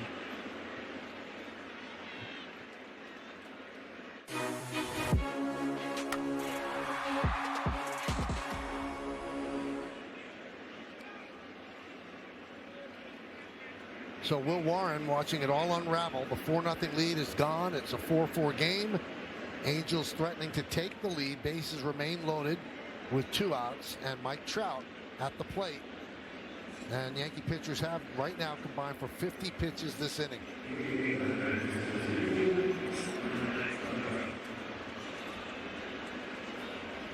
Trout started the inning. Routine ground ball to Caballero, which he booted. Got on base, and now he's the 10th batter to come to the plate.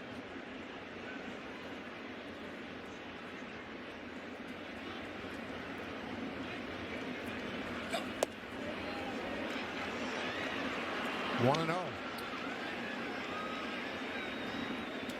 The only time you really see Cruz struggle is with command, and that's the case right here. Not being able to get ahead of any of the hitters he's faced. Could not hold up. That was a slider, 1-1.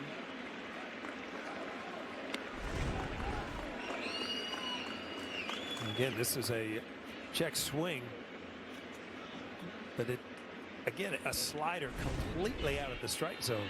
Like Mike Trout guessing fastball.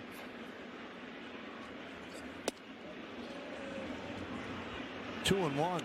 And that would seem to be the pitch to guess here because he's not commanding the other pitches. Yeah, he has not thrown a split finger for a strike, and that's the thing as a hitter. You know, you kind of erase that pitch if you can't ever throw it for a strike.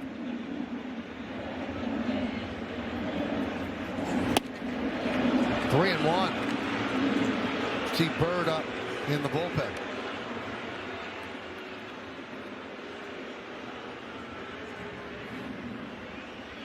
I think Aaron Boone in his wildest dreams think he would be in this situation at the beginning of this inning, and the first ball is a ground ball.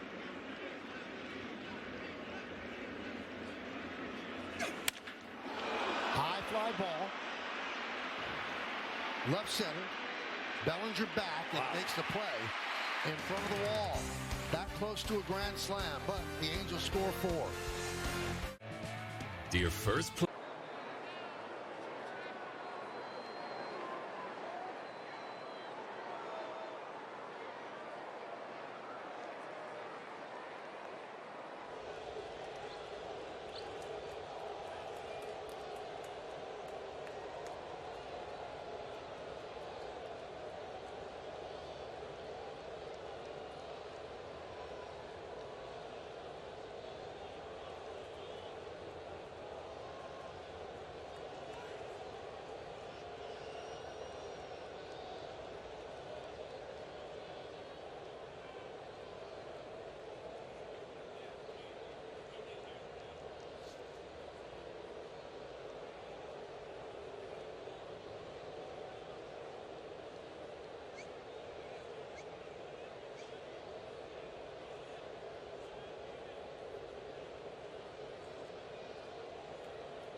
Time for tonight's injury report, brought to you by Montefiore Einstein, the official hospital of the New York Yankees. Carlos Rodon threw 3 innings and 50 pitches today at Yankee Stadium. And the next step could be another live session or a rehab assignment.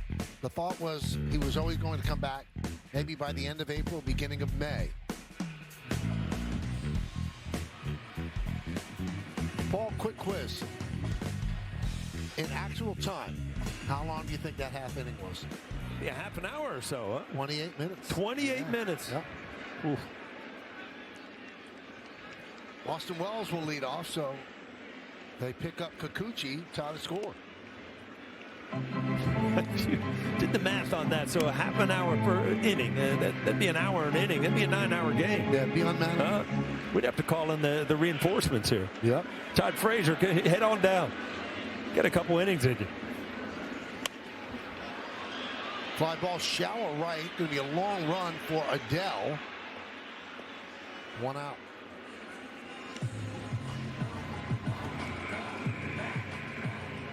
So that's got to be obviously a pick-me-up for the Angels. And for the Yankees, in the midst of a 5-game losing streak, that's got to sting, having an inning like that. And, you know, got off to such a great start. And you go back to when it was 4-0. And you had bases loaded where you could really break this game over, break it open. And the next thing you know, the Angels get out of that jam, throw up a couple runs. Next thing you know, it's 4-4. And you're back to square one if you're the Yankees.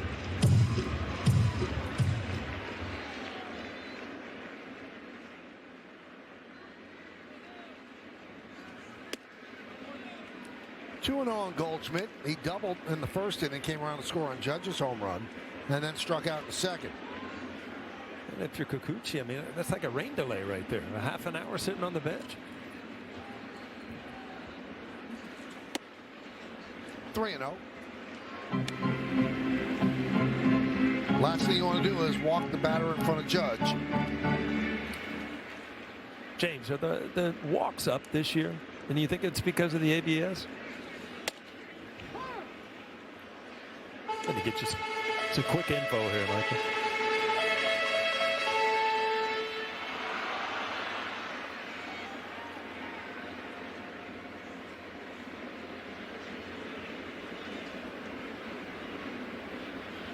There's a walk.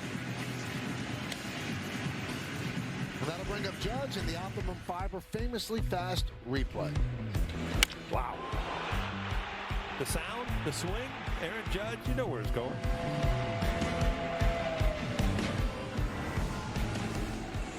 Well, he's not going to face Kikuchi. As the Angels will go to the bullpen, they'll bring in Anderson, one of 6 righties in the bullpen. Kikuchi is done. Leaves a runner on, 1 out, 4-4 game.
Time to name that Yankee, brought to you by Prevagen, made for your brain.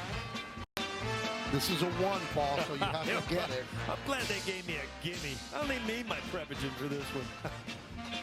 563 home runs. Hall of Famer. Played for the A's a couple of times. Orioles for a year. Yankees. And the answer to this question, today's a special day, too.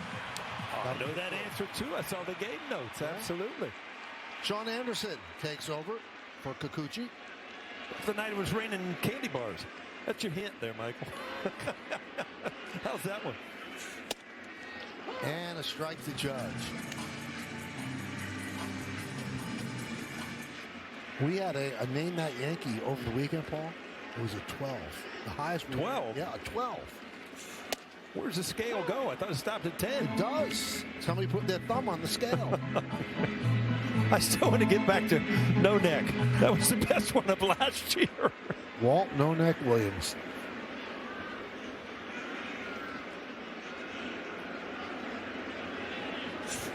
Wow. Wow, off the glove of O'Hoppe.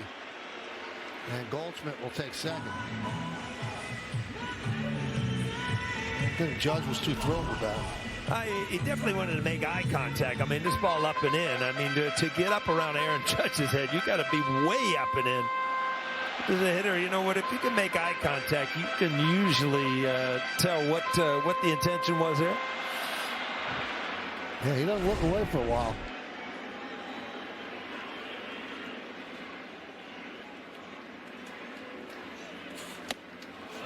And he overpowers Judge there, and Judge strikes out.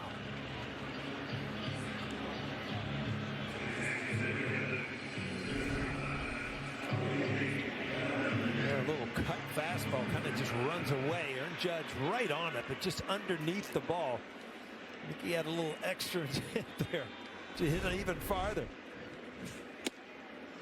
Bellinger takes the ball 1-0. It's a breaking ball, Michael. I still refuse to throw sweeper in my vocabulary. It's a breaking ball. Breaking ball is a breaking ball. You know what? I got your back. I said it once this year. I was ashamed. Shit, I like it. You admit your mistakes, you know. Yeah, I don't know why I said it. Tim Hill. Getting ready for the Yanks.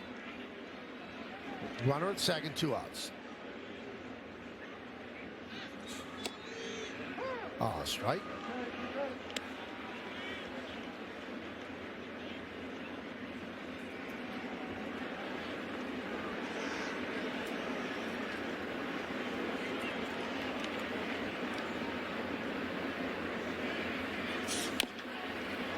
And 2-2.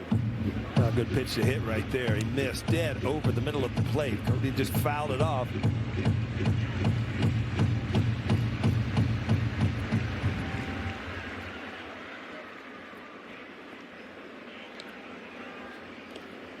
Two balls, 2 strikes, 2 outs.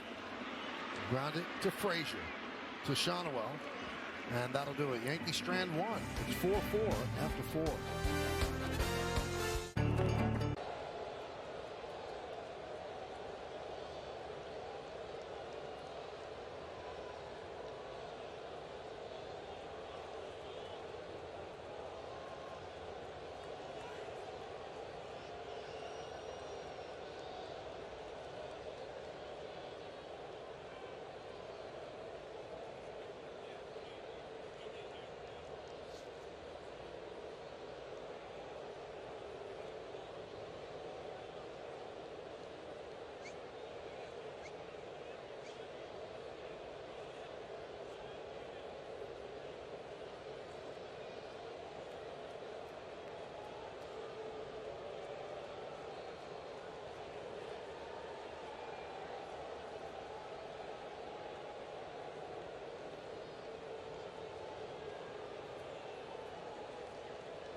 2 nights, one wild show. Banana Ball is coming to New York City. Yankee Stadium will host the Savannah Bananas Saturday, April 25th, Sunday, April 26th. Limited ticket inventory and premium seat locations on sale now. Visit Yankees.com/bananas to secure your seats today. Tim Hill takes over for the Yanks to start the 5th inning. And he deals to Shonowell up and in, 1-0. So Anderson, who got the assignment after Kikuchi got taken out. Ground ball. Nice play by Jazz. And he gets Shonowell for the first out. He's got a flair for the dramatic and getting big home run hitting guys. He struck out Ohtani to end the game, struck out Cal Raleigh to end the game, and then he strikes out Judge. Well, you talk about good defense right there, Jazz Chisholm, and he's so athletic that you see times where you think he could be the next absolute superstar at second base, and then all of a sudden something will come up where he almost loses concentration. And boy, he has all the tools, no doubt about that. There's a strike to Jorge Soler.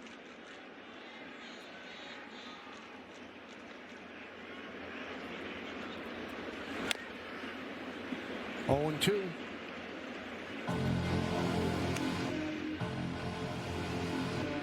Yankees going to use a lot of relief pitchers tonight. Remember, no days off this week. 3 more games against the Angels and then 3 games against the Royals. Boy, if you could mindset Tim Hill and just put it in every pitcher's mind. You know, here, give me the ball. I'm throwing strikes. If you hit me, you hit me. If not, I'm not. You get me. It's just the way it is. He knows what he's got. He's got a little breaking ball, a ton of sinkers. I'm just going to chuck it in there, and you're going to hit it on the ground, and we'll go to the next guy. There's a base hit for Soler. So he is 2 for 3. Time for some Old Spice fresh stats. The Yankee bullpen has allowed 6 run allowed in 6 of the last 8 games. And 6 of the Yankee losses this year, Paul, have come by 1 run. Yeah, that's the concerning thing, because, you know, you're going to get beat up some days. You're going to beat up some people. But it's the close games that kind of make or break your season. Were they 0-6 so far? 0-6 in 1-run games, and the other game they lost was by 2 runs. Since 1900, just the 4th team to go 0-6 or worse to start a season in 1-run games. Through 15 games.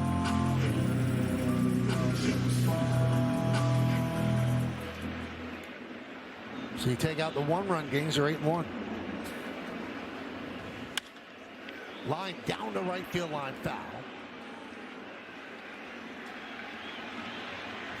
Judge is about to make the friend, I guarantee it. Friend. Forever. Oh yeah.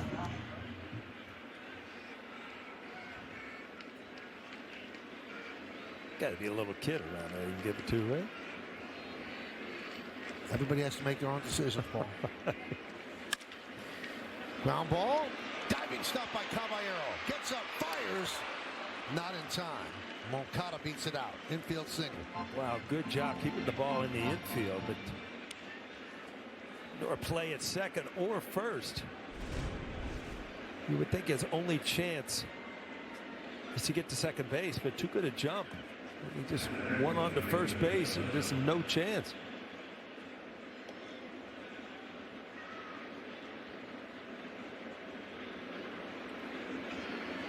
It looks like it hurts now, doesn't it, Michael, when you dive and your neck jams and everything's sliding in the dirt? This should be too. And it is, despite the stumble by Caballero. They double up Adele. We're halfway through. It's a 4-4 game.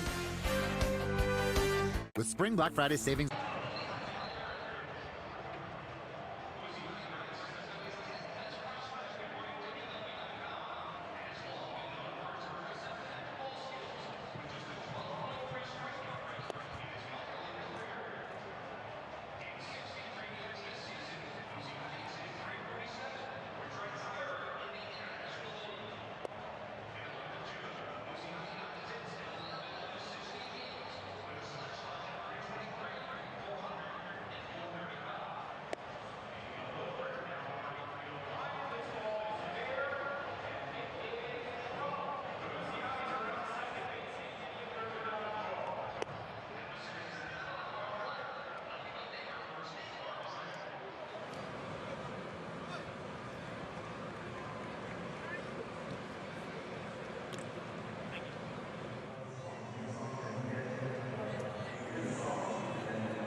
Yankees hockey jersey night is back for 2026. Come out to Yankee Stadium this Friday, April 17th. When the Yankees take on the Royals, first 18,000 guests in attendance.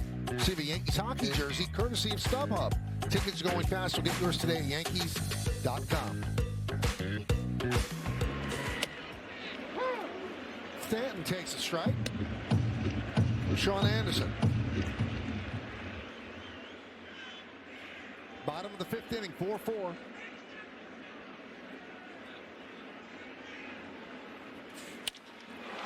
Driven into center field. Trout back, still back, on the track, turns. He's going to play it off the wall. It gets by him, but Stanton's at second with a double. He just hit a P out there. I was just sitting here. Mike Trout got a good jump, everything, but the reason he didn't catch this ball because it's a line drive. It's a 408-foot line drive off the top of the wall. Whereas a center fielder, you have no arc on the ball. The ball just beats you to the wall.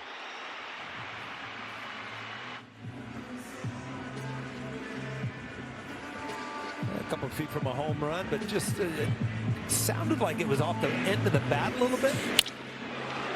It's just a rocket off the center field wall. I've never seen him with a red belt.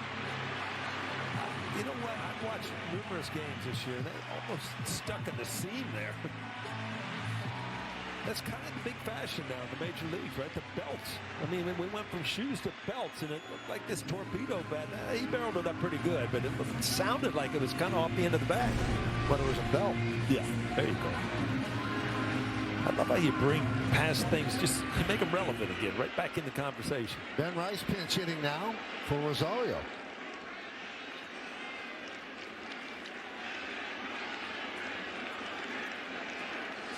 So Boone going to the bench early.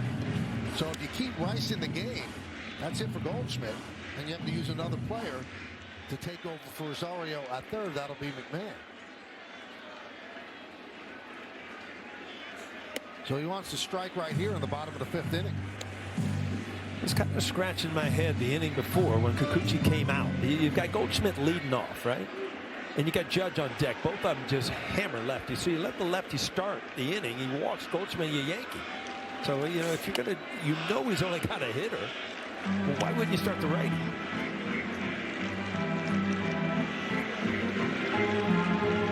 Two and one.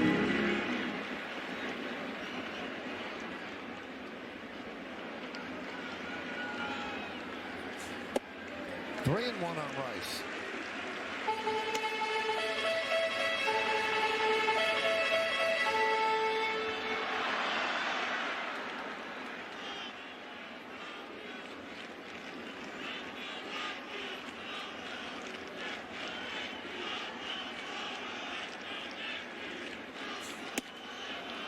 And he walks Rice.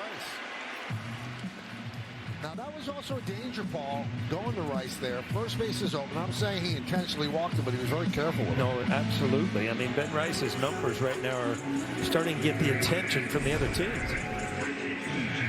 Well, the Angels wanted to challenge that pitch, but they're out of challenges. Yeah, it looks like it just missed.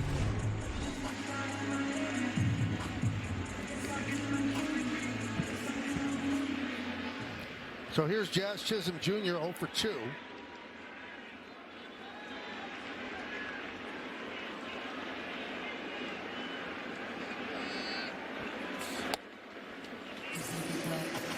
One and 0.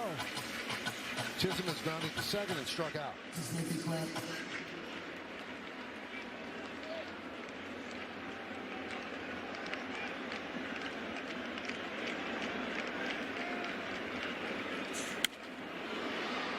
One and one.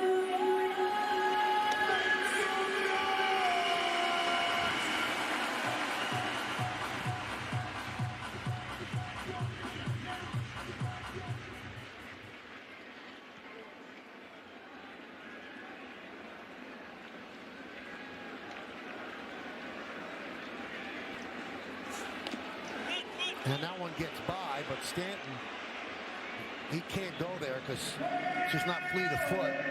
And O'Hoppe might get him at third. Well, just overthrown it. A good job by O'Hoppe to block the ball, keep it in front of him, knowing that Stanton, I mean, this ball needs to get to the screen for Stanton to get to third base. 2-1.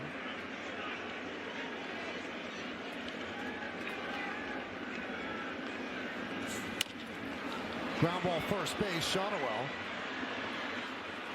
takes the one out. The runners move up.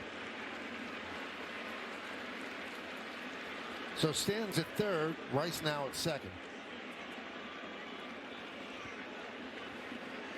He did get the runners over, but he had two really good pitches to hit in that at bat when he was up in the count, and both of them fouled one off and came around that one a little bit just to jam himself and beat it into the ground. Well, they're going to go to Grisham now to pinch hit for GRISHAM.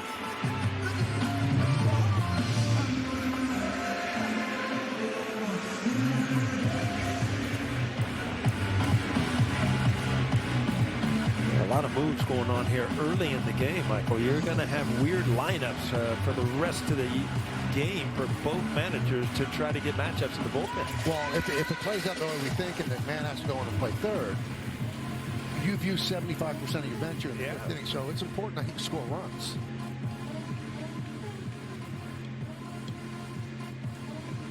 Well, you don't run on Trout, and you have to run with caution on Lowe and Adele.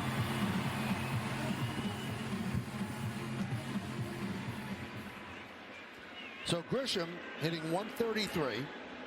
He's been walking a lot, 22.4% walk rate, tied with Rice for the highest. The one difference, he's not pulling the ball this year like he did last year. Well, another pitch that, you know, looked close, and you would think in these big situations they would love to have a challenge, but Ohapi just has to throw the ball back. No thinking about it. Infielder's in. And they make Grisham a skip rope. On deck, Caballero.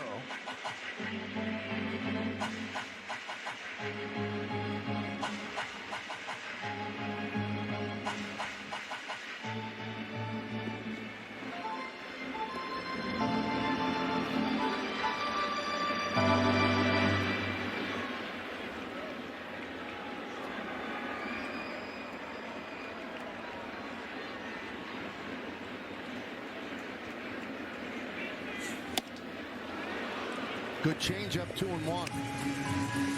Well, if you're sitting on a fastball, as Grisham was here, you have to make sure that you don't adjust to this and just hit it off the end of the bat. Go ahead and swing through it, get out in front of it if you're looking dead fastball. The way you just get right back in the box. High fly ball, right field. Adele back on the track at the wall. See ya. A pinch hit. 3-run home run for Grisham. And the Yankees retake the lead. 7-4.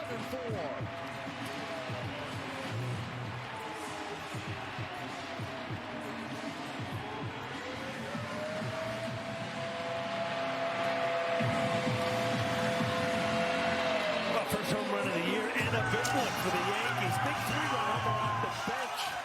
And he swung through that off-speed pitch. 2-0, and then he got the same pitch a little more over the plate and put it in the seats. Who says you can't use all your players in the fifth inning? That might be right. It works, it works.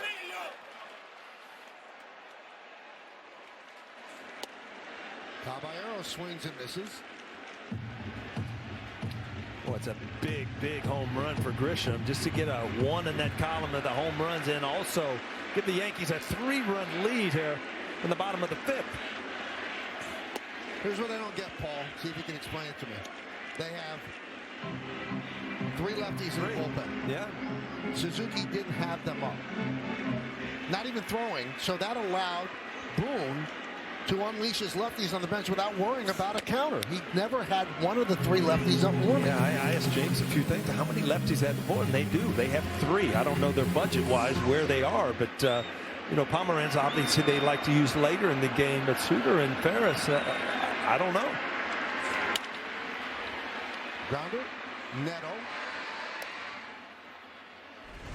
And it's not like Anderson is, you know, one of their star relievers. Again, this is that split finger, but this one just stays at home. And Grisham just gets enough to take that ball in the seats.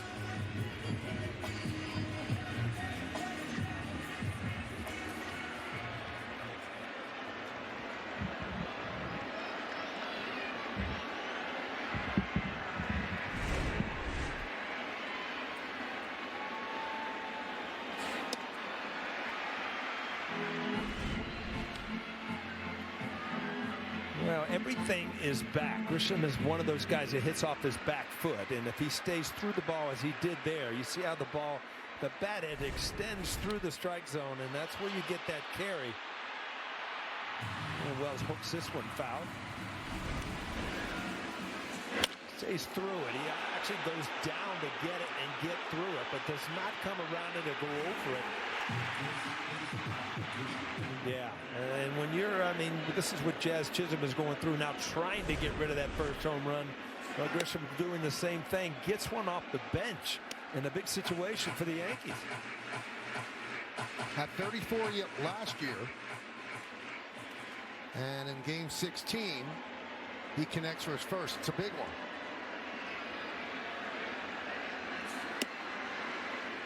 Three and one on Wells.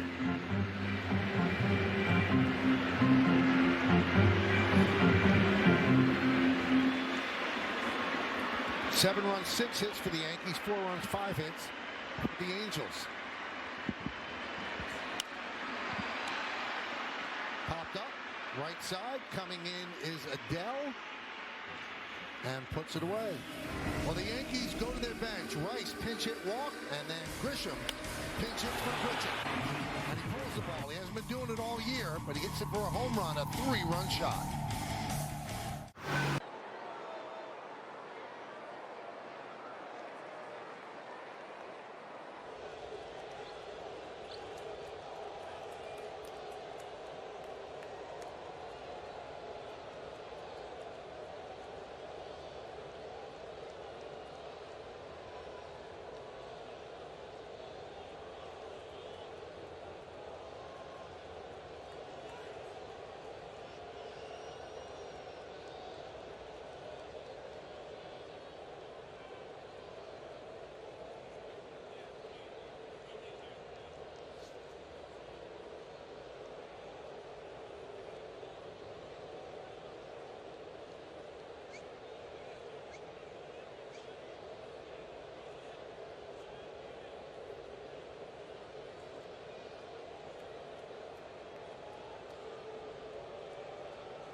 Getting lit up. Victor Caratini deep to left field. It is long gone. Caratini's first homer of the year. 3-run shot. Twins go up 10-0. Crochet's final line, 11 runs in an inning and 2/3, Michael. Minnesota up 12-3. Unbelievable. We go around the majors. Soriano had a great week. Jeff McNeil also had a good week. And Bryce Harper, last 6 games, red hot. Red hot. And Soriano is not scheduled to pitch this series, so Yankees kind of luck out on that. Well, if you look at something that just absolutely happened perfectly, is you got your best defense in there. McMahon at third. Now you got Grisham back in center field. Clay Bellinger over to left, and you got a 3-run lead. So the moves at Aaron Boone, we kind of thought, wow, is this the right thing? You know, in the 5th inning, it became the right thing when that 3-run homer. Now it's up to the bullpen. 1-2 count on Josh Lowe. 0 for 1 with a walk and a run scored. Yankees up by 3. Right back to Hill. 1 down.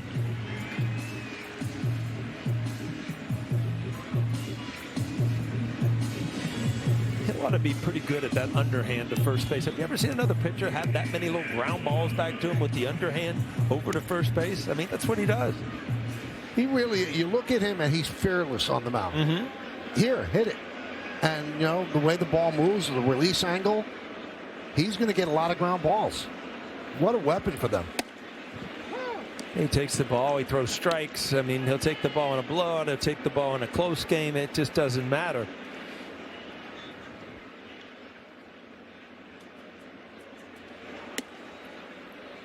Now, it seems like the Yankees have used the bullpen a lot. They've used a lot of their pitchers, but coming into the game, they have the second fewest bullpen innings per game in the majors. So they have 3.22 bullpen innings per game, and the Tigers have 3.13. And the reason why the Yankees have not had to use a lot of innings out of the pen is their starters have given them length, especially for the beginning of the year. You look at Max Fried and you know what he's done as a starter. I mean, that's really is kind of a reset for the bullpen. Ground ball, Jazz Chisholm gets O'Hoppe, and also the outing the other day by Weathers when the bullpen really needed a breather. He gave them 8 innings. And Weathers again, a lot. Like Warren tonight, looks like he has learned that changeup down and away. His last outing where he used that changeup down and away to righties made him a completely different pitcher. And we'll see Weathers tomorrow against Reed Detmers. I'm anxious to say hi because I played with his father, Stormy Weathers, David Weathers. He was a really good guy, a really good teammate, bullpen pitcher.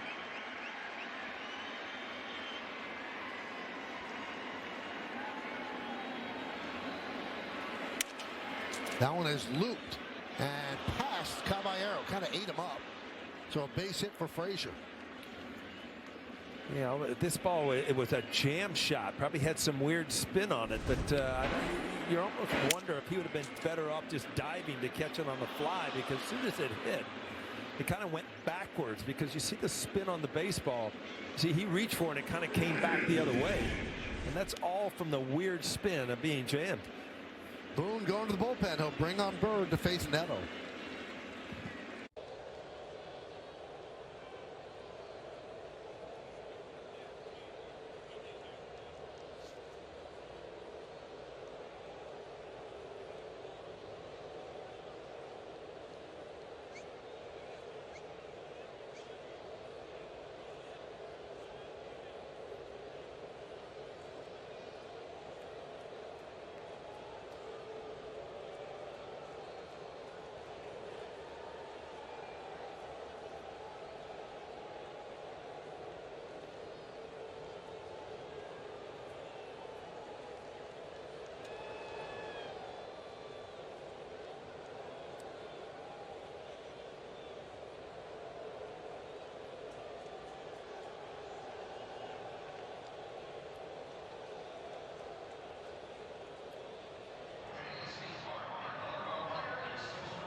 Model trends. Time to name that Yankee. This one's easy. It's Mr. October, Reginald Martinez Jackson. And we give you that today because on this date, 1978, after he hit 3 home runs in Game 6 of the 1977 World Series against the Dodgers, he had said before he even signed with the Yankees, if I played in New York, they'd name a candy bar after me. And they did. So, first game at home, they gave out the bars. He hit a home run, and they deposited the bars on the field. Many of the fans did. But he certainly had a flair for the dramatic. As Jake Bird takes over, I've told you this before, Paul. 17-year-old Michael Kay was in the ballpark that day. Nice. I did not throw my food. I ate it. That happened. It didn't happen the first 3. You ate yours before the game started. That's right. It was excellent.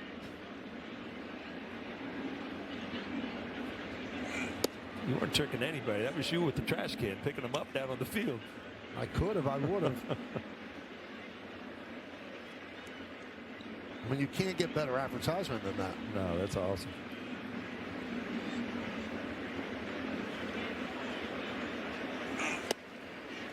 One and two.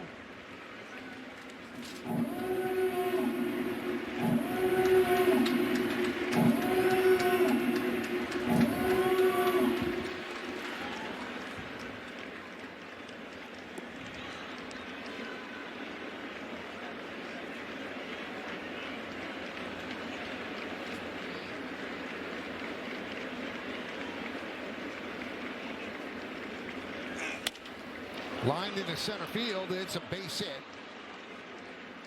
So Neto picks up a single. Frazier moves to second. That brings up Trout.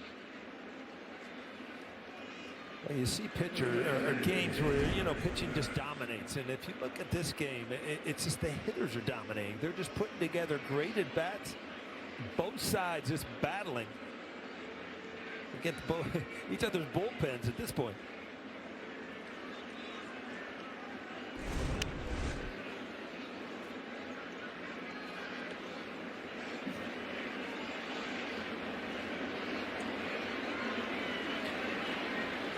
Well, you got the big fly out with bases loaded with Mike Trout. You know, these are scary at bats when you know somebody as good as he is, to give him too many opportunities to put them on the board.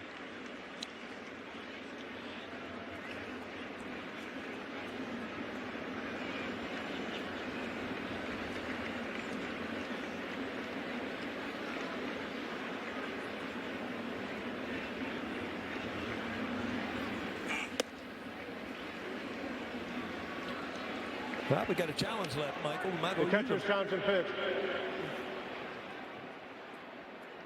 Presented by T-Mobile.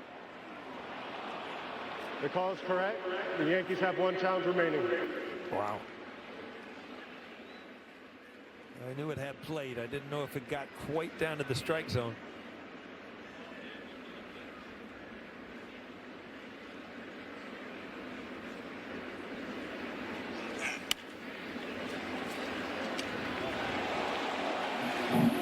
We've talked about it numerous times. How about the backup breaking ball? Can you throw it intentionally? And you see Mike Trout staying in there on that breaking ball, expecting it to break away, and it just kind of stayed there.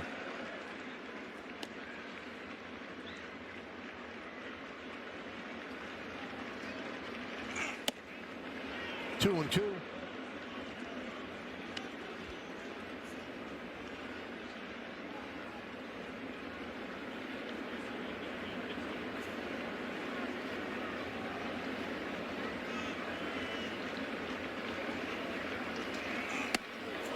Three and two.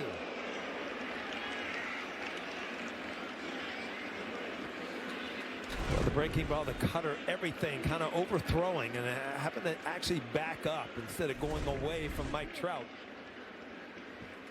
I think that, you know, the way he has pitched him, you got to go back to the breaking ball.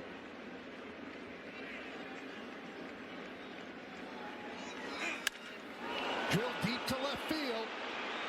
And that ball is gone. A monster 3-run home run for Trout. And the Angels have retied the game at 7. Well, Mike Trout has put up numbers for a reason. He's a great baseball player. And this was with breaking ball, but it's kind of the get-me-over breaking ball. A 3-2. Got it out over the plate. Looks like the pitch that Trout was looking for, the hole at bat, and he finally got it. The breaking ball away. No doubt off the bat.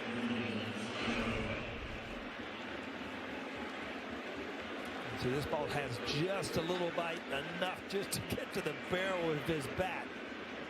And at that point, all three of those guys know where that's headed.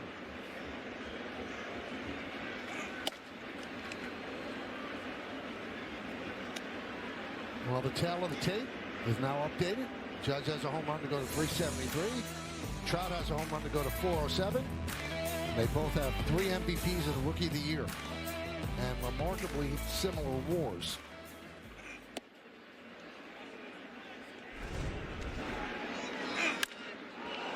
Wow.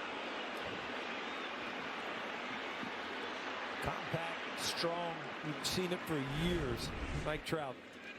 Still can't believe it, though, Michael. 16th season. 2-1.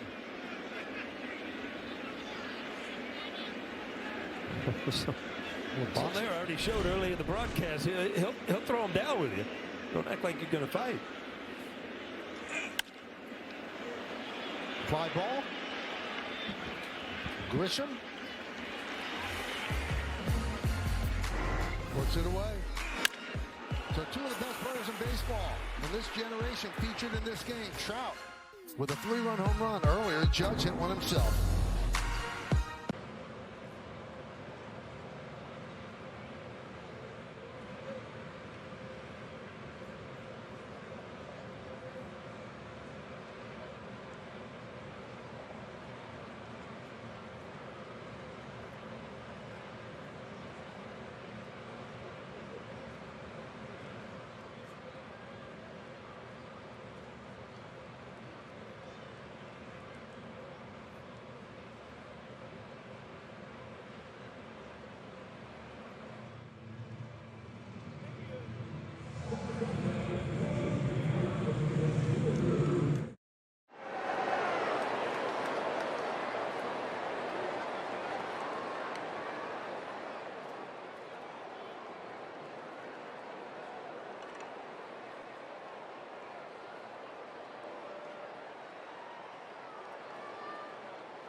line of the New York Yankees. Delta, keep climbing.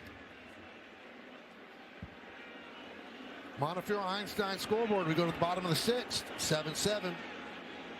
And the top of the Yankee order, Ryan McMahon came into play 3rd, and he goes into Goldschmidt's spot.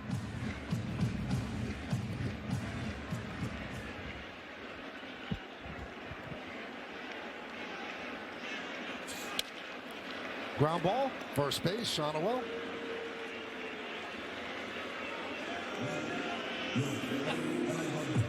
One down.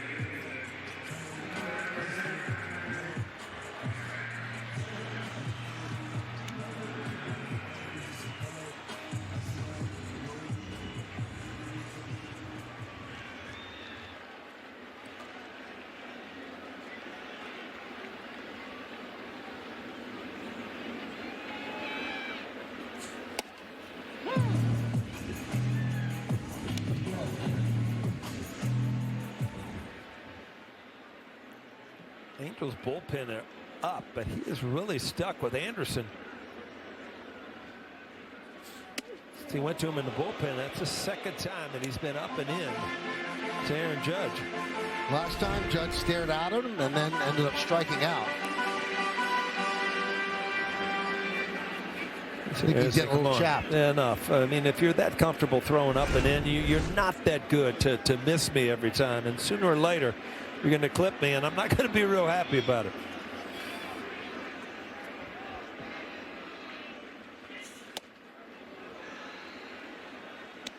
Really, Judge right now wants to hit one to the Grand Concourse. Yes.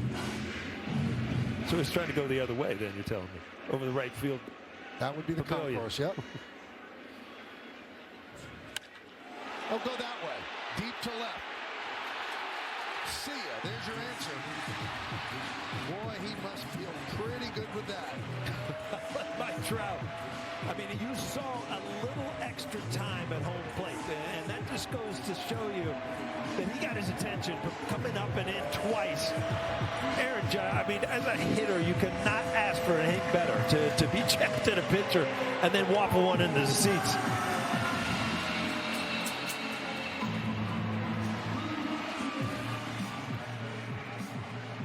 I would guess, Paul, some homers feel better than others. Yeah, and this is one of them because he had missed a couple pitches just under, but the 2 times up, he faced Anderson, one up and in on his head, the other one up and in towards his hand. And you know what?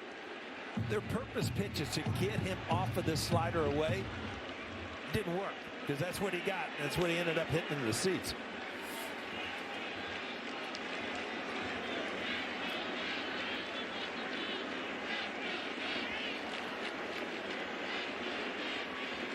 So the Yankees retake the lead. 0-2 on Bellinger.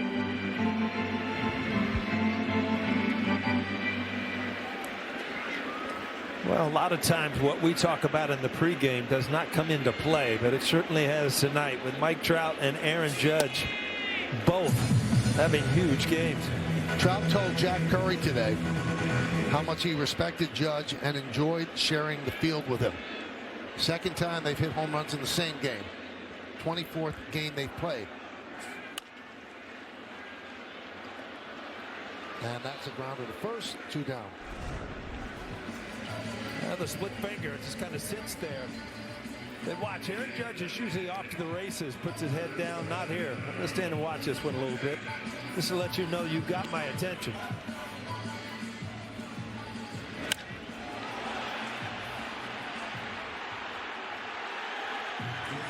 Going to 2nd deck there, Michael? I think it might have hit the facing of the 2nd deck.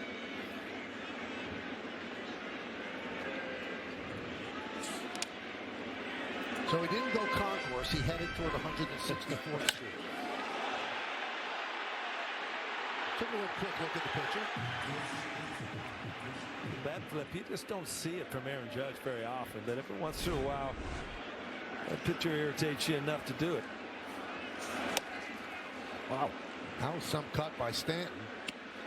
And I've seen that back foot slip out once in a while. It totally left him here. There's Scotty Scheffler hitting the golf ball.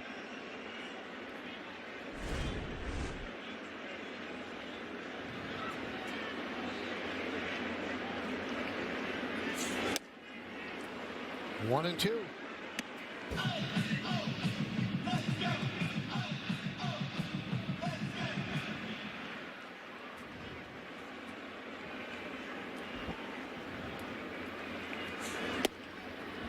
Two and two. So home runs today by Judge, Caballero, pinch hit home run by Grisham, and another home run by Judge.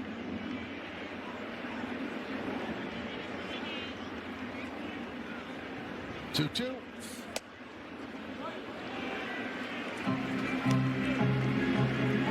And the count is full.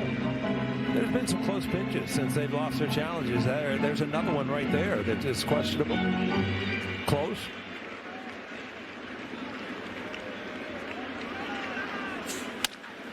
Line and a base hit. Second hit for Stanton. It was really impressive right there. That ball was really sinking. Stanton's usually straight up, but watch how he goes down with his breaking ball. His whole body kind of falls with it, and he just drives it into left field. Wow.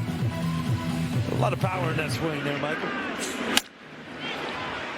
Well, finally, Suzuki takes out Anderson. He stayed with him for a long time.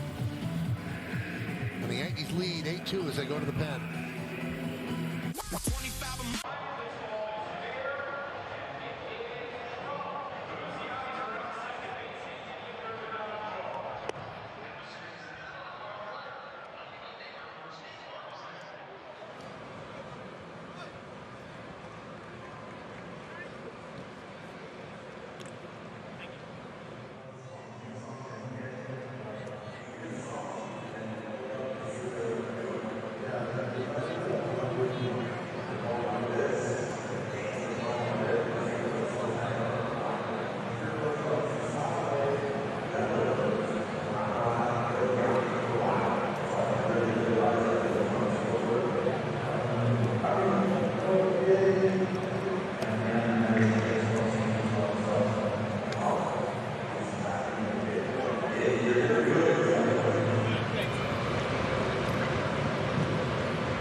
Yankees Baseball on Yes is brought to you in part by Nissan. Hop into a Nissan Rogue and hit the road to adventure. Shop NissanUSA.com. And by Sage, proud accounting software provider of the New York Yankees. City looks great. Wow. Greatest city in the world right there. That's it. I mean, it's amazing. The electricity going through here. Really? Literally and figuratively. Yeah. Here's Mitch Farris, one of the three left-handers, to face Rice. And there's a strike.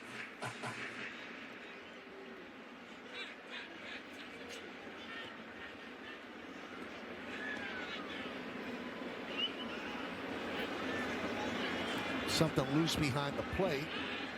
Ball boy gets it.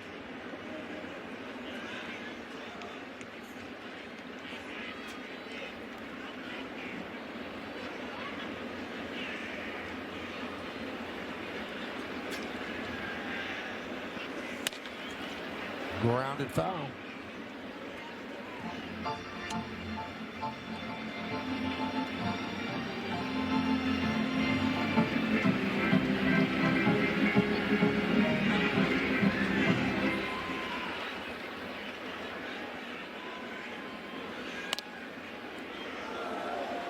Nice catch by the ball boy in the dugout.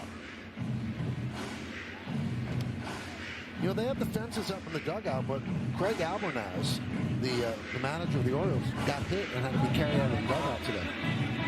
So the fences just cover so much, you got to still be alert. Yeah, I mean, your reaction time over in the dugout, believe me, it's you don't have a lot of time. I don't know how you guys did it when there was no fence, and I don't know how you did it at the Dodgers facility in Florida. Yeah, Vero Beach. Dodger Town was the worst. I actually had a friend call me and said, have you ever been to Dodger Town? Because he had gone to the spring training game there. Just like, yeah, that's all I remember was sitting out there on like a bench. Yeah, there's no roof. Nothing. And in spring training, when people don't have their timing down, you were getting balls whistled over your head all the time. 2-2. Driven into right center field. That's going to be in there for a base hit. Adele will cut the ball off. Stanton will go to third. So Rice picks up a single. Keep the inning going. Ben Rice just continues to have great at-bats. I mean, he's, again, like Stanton, just followed this ball with his body. Breaking ball. Watch him hitting his front side and just follow it. It's just straight through the baseball. Just a great swing.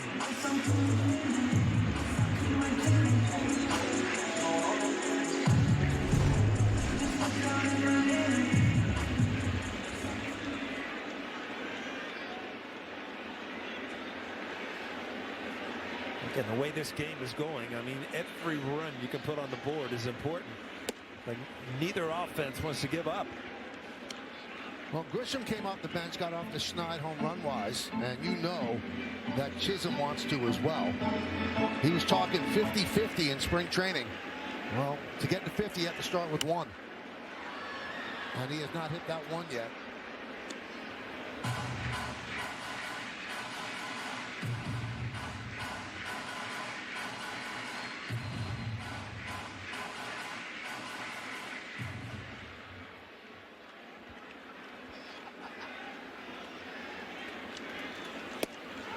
One and two.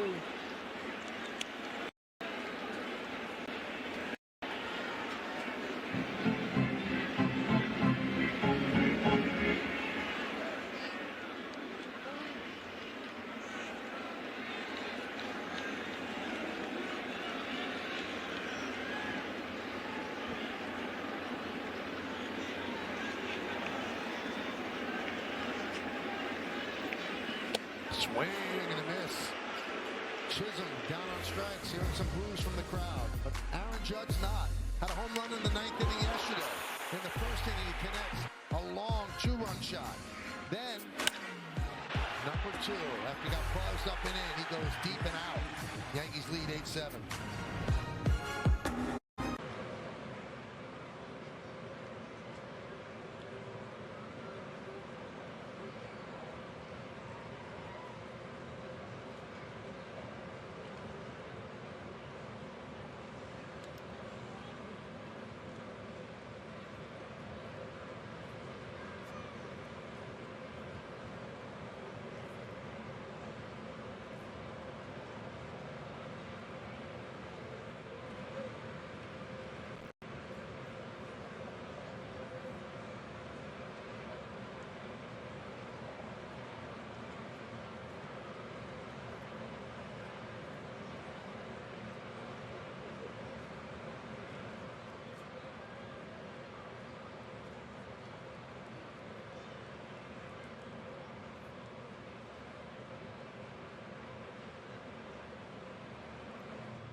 Land donation, go to t2t.org. Fun game so far. A little seesaw battle. Yankees up 4-0, then 4-4.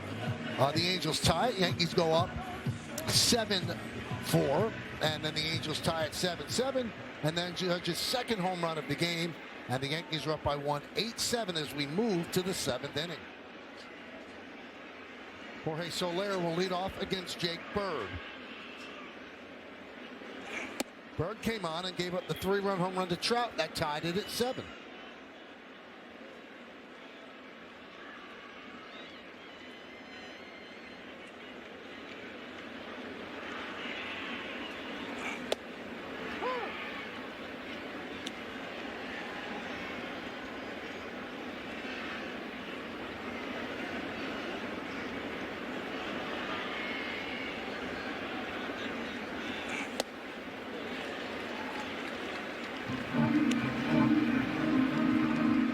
And the count 1-2 on Soler, who's 2 for 3 tonight.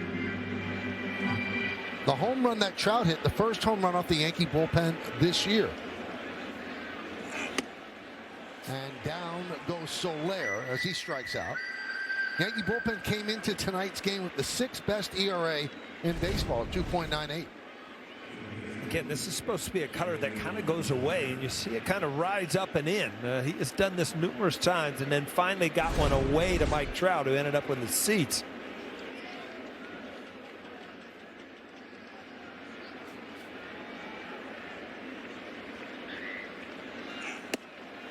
And a strike.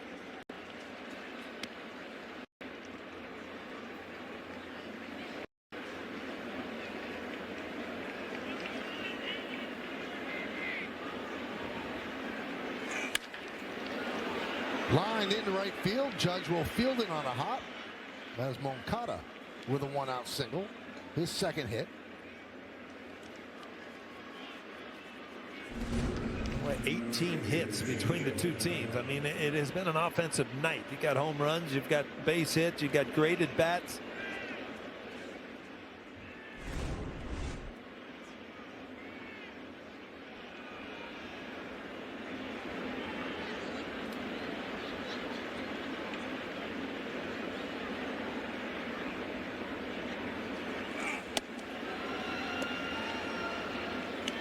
An offensive guy or pitching guy? You like seesaw games like this, Michael, or the one that you know what? A great 1-0 game I love, and I love a game like this. Yeah? I just love baseball, Paul. Really? Yes. We've been watching it for. We just changed our seats all the time. I went from the dugout up here. You know, you just moved over to the middle. We just changed our seats and keep watching Yankee games. Absolutely. Who's got it better?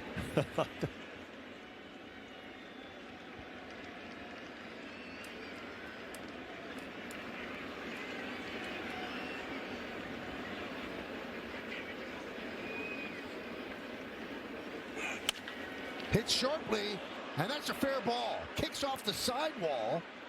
Moving to third is Moncada. Bellinger gets the ball in. It's a double for Adele, and the Angels will not stop. They keep coming back second and third now with 1 out. Well, the middle of the lineup has been good. And Adele, he's had some good at-bats tonight. He just hammers this ball. McMahon, I don't think he knows where it is until it's by him. That ball was just shot down the line. Cody Bellinger got a good ricochet out there in left field, which allowed him to keep Moncada from scoring. Matt Blake, another trip to the mound. What do you say here? Hey, you're making mistakes and they're hitting it hard. Quit making mistakes.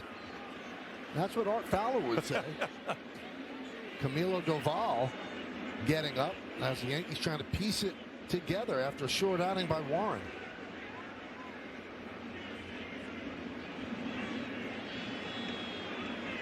Yankees trying to snap a 5-game losing streak, so there's some pressure here on an early April game.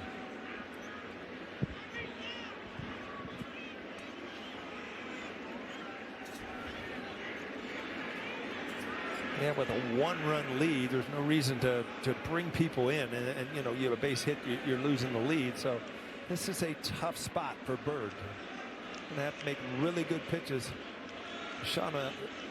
Shanuel, so a lefty, everything going in right there. Good way to start with a cutter right under his hands. All right, so the Yankees play the infield back at short and second. They don't want to give up 2 runs, but a ground ball by Lowe will tie the game.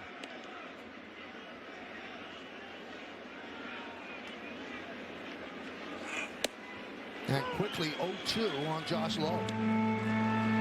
Well, you've thrown 2 perfect pitches, a cutter and then a breaking ball, a little bit slower. Now, how do I get him out before he's able to get back into this count?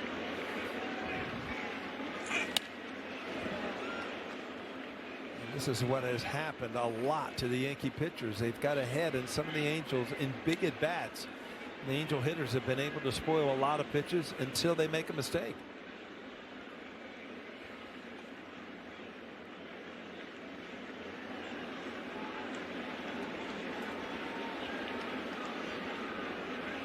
And the 0-2 upstairs. know, everything, cutter, breaking ball, is things that are going into a lefty hitter. You would love to see something go away, but I just don't know that Bird has the confidence to go away with something fading away in this situation. Club foul. A good pitch, but you've seen time and time again in this at bat, everything coming into you, both hard and breaking balls.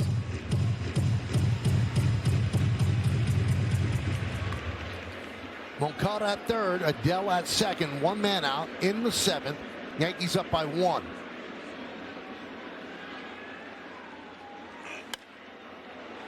High fly ball that should tie the game as Judge drifts back. He makes the catch. Moncada scores. Adele moves to third. A sac fly for Lowe, and we are tied again at 8. Well, again, Lowe, just a great at bat, but if you think about it, he really only had to protect the middle of the plate in. The whole outside of the plate is kind of out of it because Bird doesn't have a pitch to really go down and away to get a strikeout. So now the go-ahead runs at third base, and here comes Aaron Boone. So with Logan O'Hoppe waiting at the plate, he's going to call on Camilo Doval. A rough outing for Jake Bird. Gave up the big home run to Trout, gives up a sac fly to Lowe, and we are tied at 8 in the Bronx.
Well, tomorrow on Yes, the Yankees continue this 4-game set with the Angels. Extended coverage starts at 5 o'clock with 2 full hours of pregame leading up to first pitch at 7:05 right here on Yes and the Gotham Sports app. Well, Fernando Cruz first out of the bullpen, then Tim Hill, Jake Bird, and now Camilo Doval. Pitched yesterday.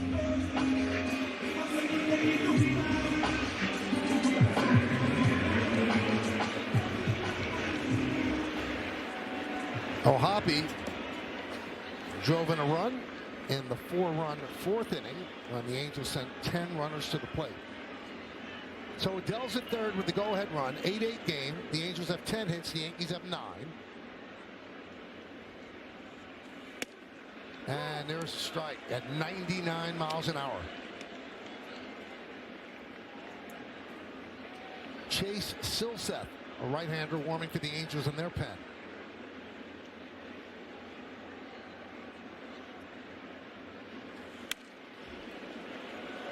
0-2. Well, you see him throw a cutter at 99, and you just wonder how he ever gets hit. Yeah, and every once in a while, the cutter just spins. And, you know, it kind of sits there. And you just wonder if he mixed a two-seamer in with a little bit more. So you got the ball going both ways.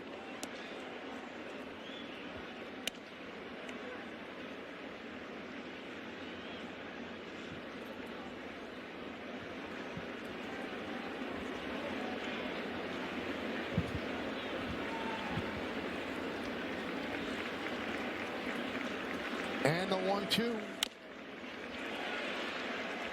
Just got a piece. And that's pitching right there. You saw the cutter at 99. That was a sinker at 97 going in on his hand. So now the outside part of the plate is in play if he can make the pitch.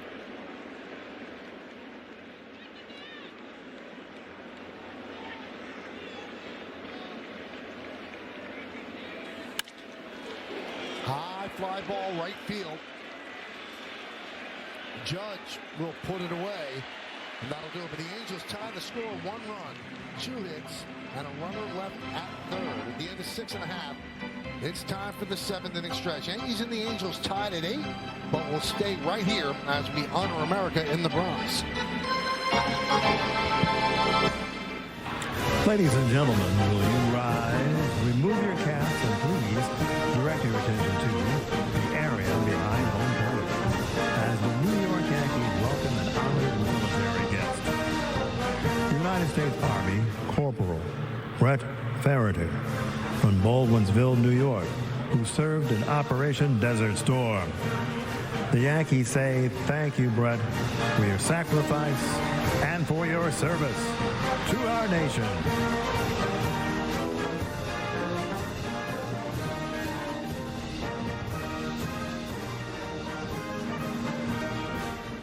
And now, ladies and gentlemen, please join us in singing along with Robert Merrill's rendition of God Bless America.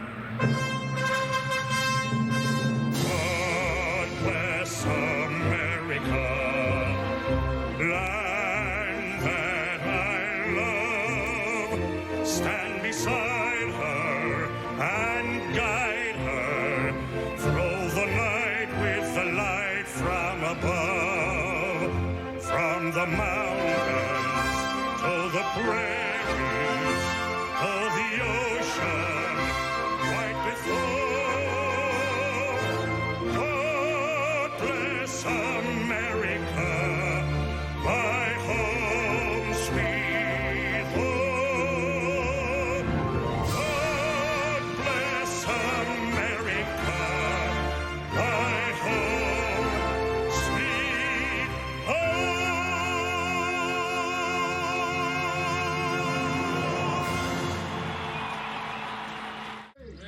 Two.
Homers, but the Angels keep fighting back here. If you wanted offense, today was your day to come watch this game. Absolutely incredible. Aaron Judge in the first inning, 2-run homer, hits another one, and Mike Trout says, guess what? Whatever you can do, I can do better. 3-run homer himself. Yankees pitching needs to wake up a little bit. Todd and I will have you covered on the postgame with Meredith. Let's go back to the Bronx with Michael and Paul. Thank you, guys. 8-10-1 for the Angels, 8-9-1 for the Yankees. Kikuchi struggled. Mike Trout, the 3-run home run. Will Warren victimized by a bad play at shortstop. He struggled, couldn't get out of the fourth. Aaron Judge has not struggled. 2 home runs, 3 ribbies. This is kind of like a wrestling match, and there's Shane O'Mac. Shane McMahon is here at the ballpark in the right center field bleachers. It's one of those games, Michael, you know, if you have an ace pitcher and he gives up a run and you lose, you think, what a wasted opportunity. And if you look at this game, 8 runs on the board. It's extremely important for the Yankees to somehow scratch out this win, because you've had a great offensive night. You've lost 5 in a row. You've got to kind of change the cycle here.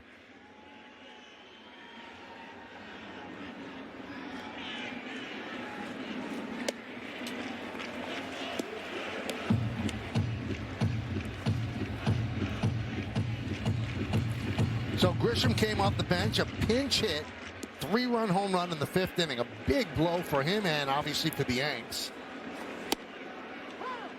And there's a strike, just clips the outside corner. 3-1 on Grisham.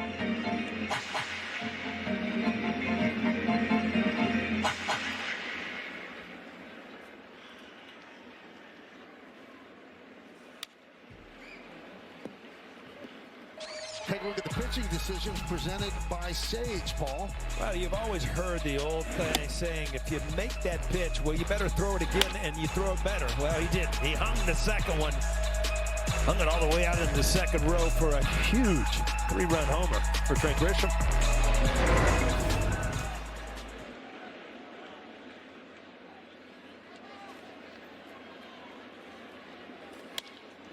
That one is fought into center field, but Trout got a good jump, puts it away.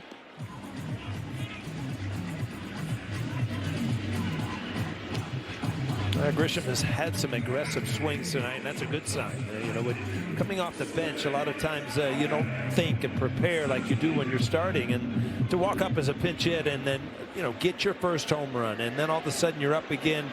He's had some good at bats tonight. Here's Caballero.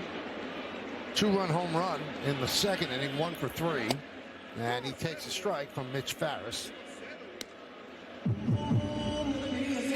I don't think Caballero thought that he addressed him and made eye contact, and he just kind of quick pitched him.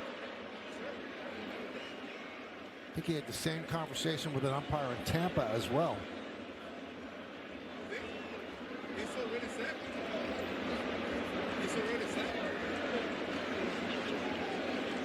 He said in the postgame, I'm going to keep looking at that 8 seconds because that's the rule. Is it 10, 9? There's the 8 seconds.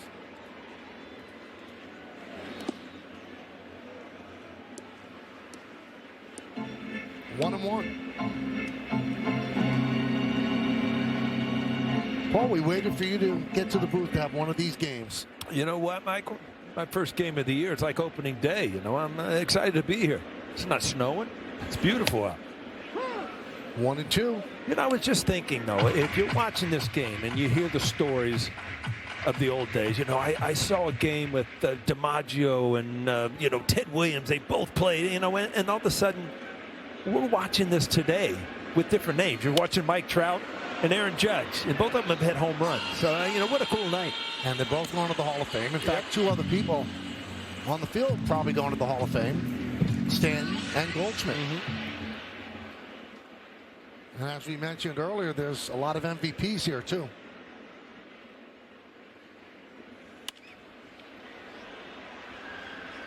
Sky the other way and out of play. Take a look at Caballero's 2nd inning home run on StatCast 3D by Google Cloud. 108.2 off the bat, traveled 370 feet into the lower deck. 1 and 2 on the Yankee shortstop.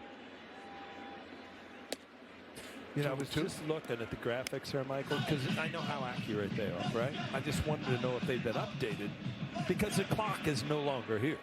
We got a new sign out there where the clock was. That's right. So it was updated, I think. Right in on the thumbs, a ground ball to Neto.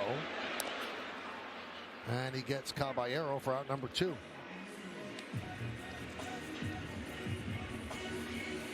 Yeah, it's updated. Yes, it is.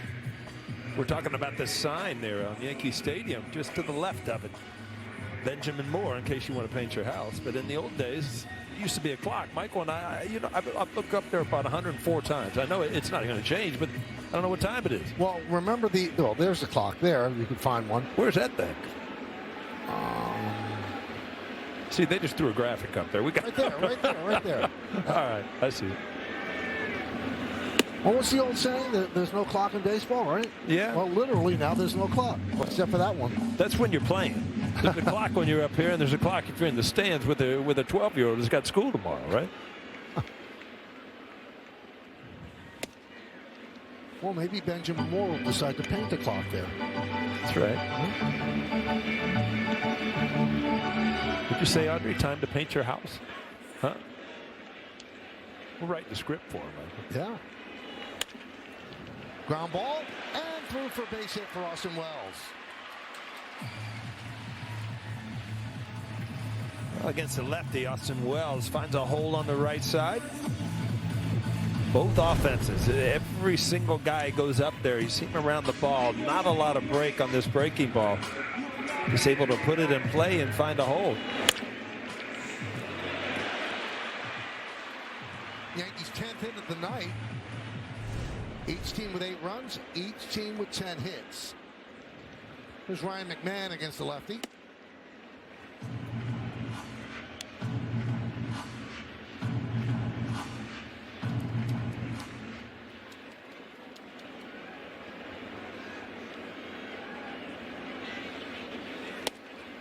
And a strike.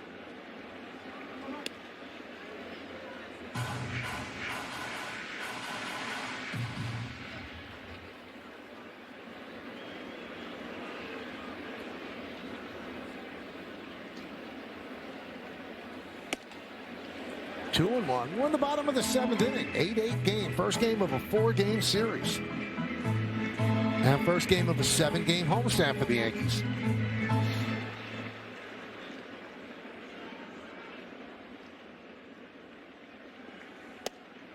And a strike, 2-2.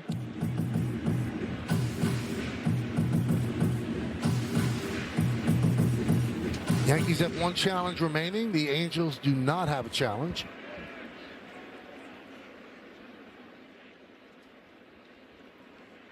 Runner on first.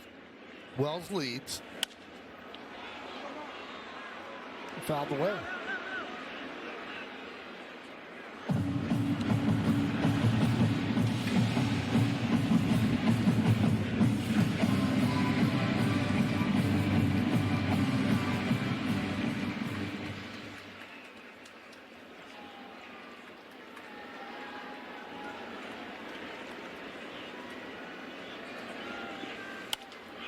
Another foul ball. If you look at his swing at the side, you see that top hand. See how it kind of drops, so he becomes kind of a bottom hand hitter, and you got to know what type of hitter you are. I was a top hand guy. Judge is a bottom hand where he kind of gets a loft on his swing. He needs to stay on top of the ball a little bit more. He swings at strikes. We're going to fix this, Michael.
Well, when the weather gets hot, the ball starts to fly out. Yankee offense has been dormant, but not tonight. The Bronx Bombers are in town.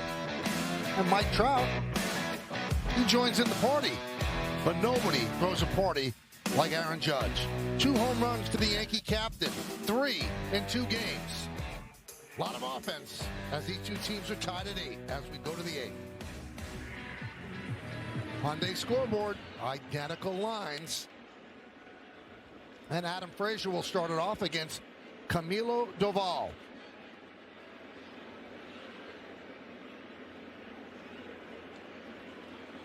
Frazier 1 for 2 with a walk.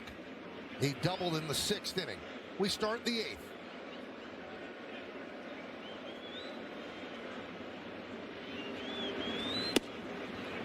And a strike.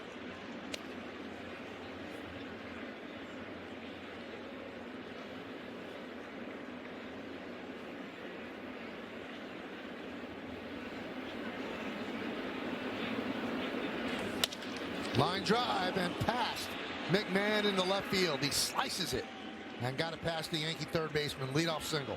He really pulled his hands in and just shot it the other way. McMahon not a lot of time to react, and it just squirted through the left side. Ball going away. Just a really good piece of hitting, just to shoot the ball the other way, find a hole on the left side. A funny grip on that ball, almost like a changeup grip, but it didn't have the spin of a changeup. Here's Neto. This is the first appearance this year where Doval has had multiple up and downs. Usually comes in, that's it. But this time, came in, sat down, gets back up, and comes back out. Yeah, that 4th inning really put a lot into play for Aaron Boone as far as the bullpen. Not being able to get out of the 4th when Will Warren was just cruising. All of a sudden, you knew it was going to be a long night on how to piece this thing together in the bullpen.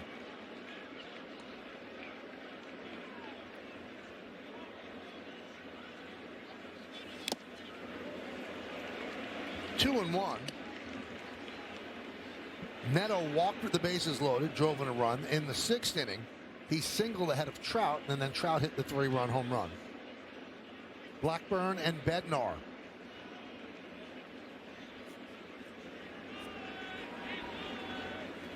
They've used Hill, Doval, Cruz, Bird.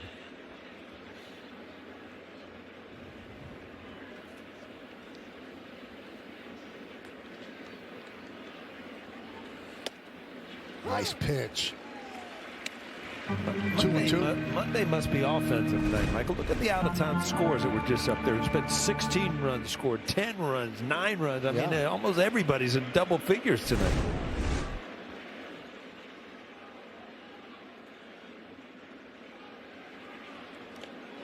Yeah, Minnesota has 13, Philadelphia has 13, Miami has 10, Pittsburgh has 16. That's a beating, isn't it? Yeah.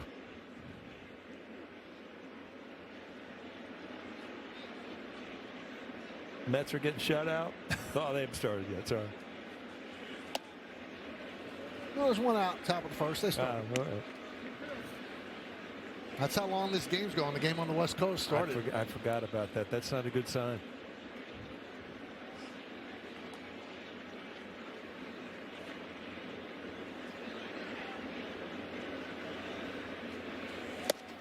Oh, good pitch. Neto swings through the slider, 1 away. Well, he's got the cutter at 99 and then the slider that breaks a little bit more. About 10 miles off of the velocity. But a great sequence. Get him out in front. He can swing and a miss.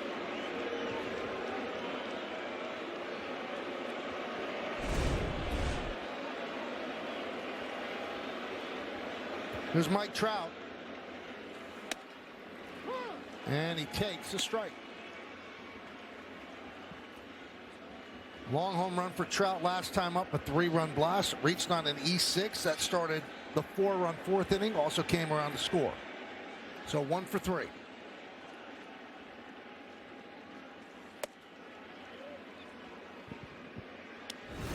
Take a look at that home run in the 6th. Yeah, after a bunch of backup sliders, he finally was looking away, got the slider away, and it went a long way.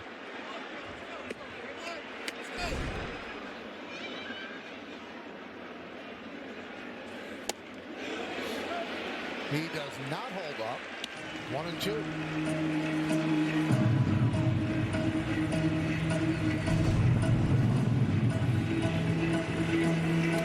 I got to agree with that. If he makes contact, that ball's I'll be shot to right field.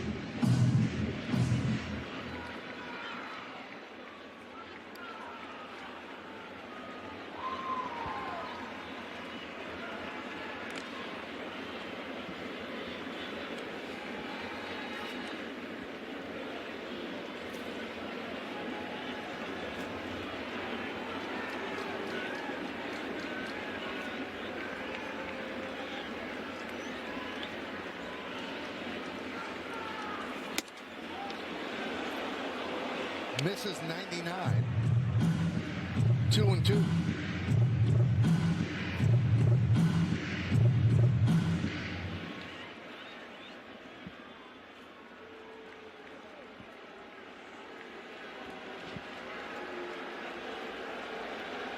And the pitch.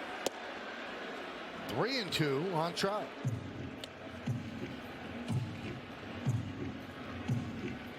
Trout's career trajectory was just amazing, and then injuries just happened 1 year after the next, so his numbers would be so much better and higher if he'd stayed healthy. That one's driven deep to left center field. Going back, GRISHAM turning, looking, see ya, off the back wall of the bullpen. A 2-run home run for Trout. He's matching Judge in home runs, and it's 10-8 LA.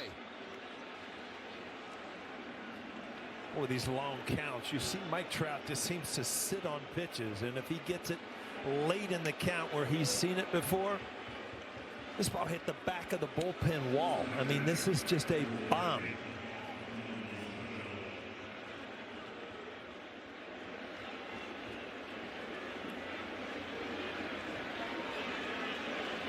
Judge with 2 home runs. Trout with 2 home runs.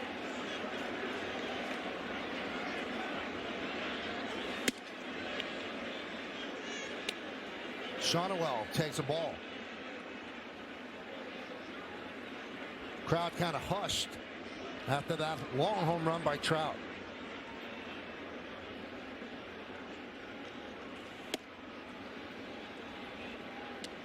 Not much success tonight out of the Yankee bullpen. 408 home runs, and that's the leaderboard.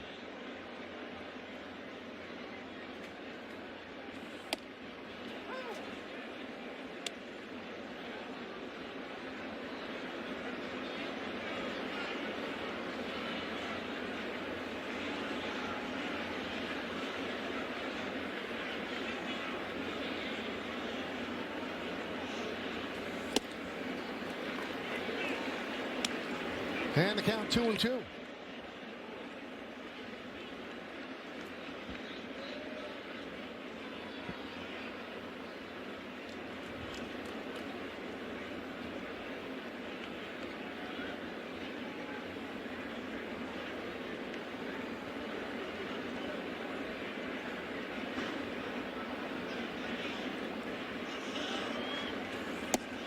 Inside 3-2. Yankees up 4-0. Then Yankees up 7-4. Then Yankees up 8-7. And now they're down 10-8.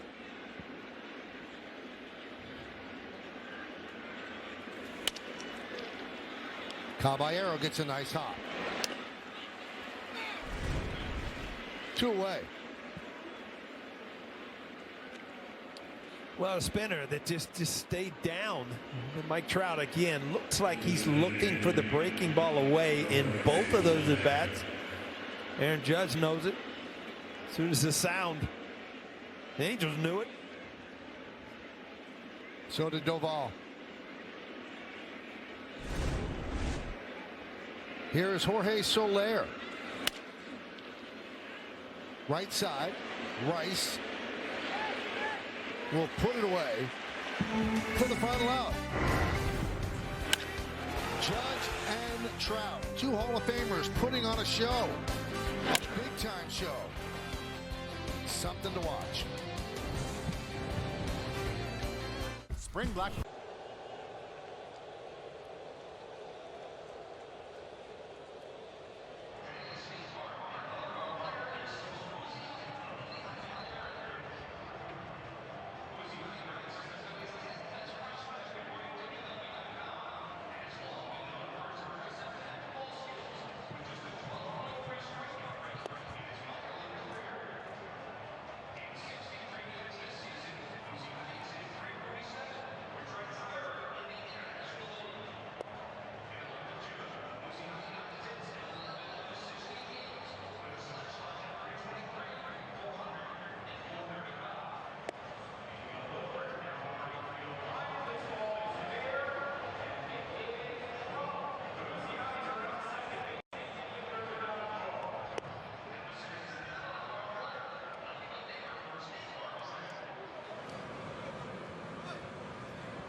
Well, fans, Yankee Games on Yes are streaming live on the Gotham Sports app, included for free with your eligible TV provider subscription. Download and sign into the Gotham Sports app now and check out all the great Yankees content, including game highlights, post-game sound, and much more. Drew Pomeranz comes on, and now Trout is set to judge your move as Judge leads off. And he hits it right to Trout. One pitch, one out.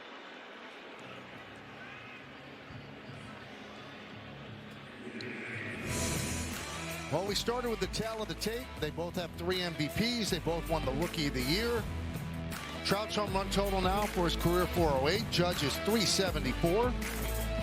Remarkably similar numbers. Same batting average, 293.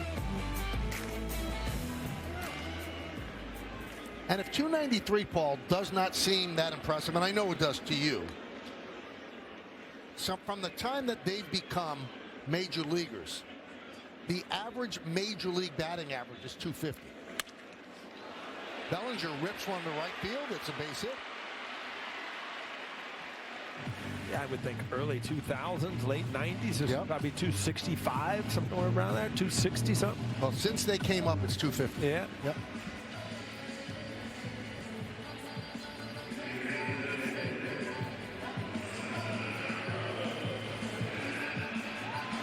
Pomeranz, second lefty out of 3 in the bullpen. He's 31 years old, 13th big league season. Played for a lot of teams.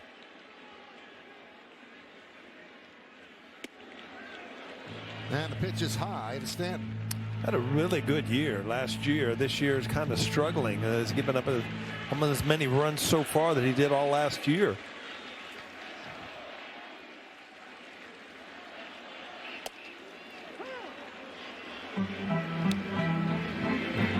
Well, in his first big league action since 2021, he had a 2.17 ERA and a 28% strikeout rate. That was with the Cubs. Foul back here and out of play.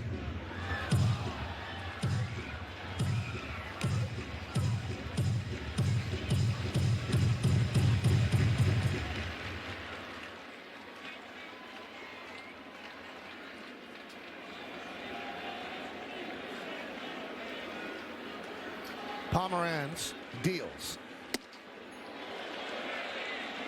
2-2.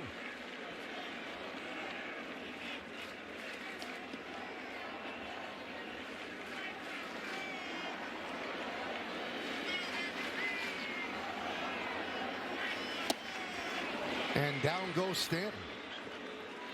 Well, that's as good as it gets right there. A nasty knuckle curve. He had thrown fastballs and then balls out of the strike zone high.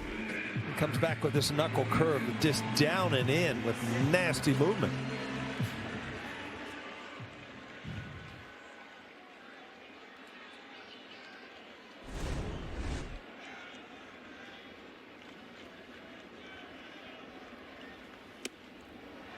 Rice swings and misses.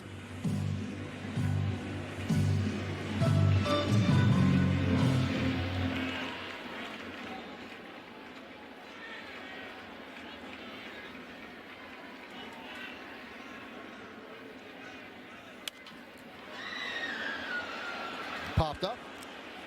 Oh, Hoppy gives a look out of play.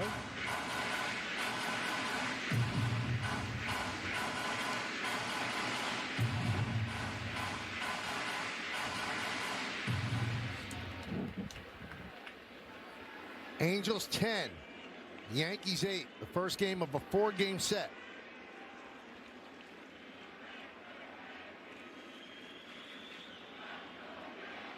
The 0-2.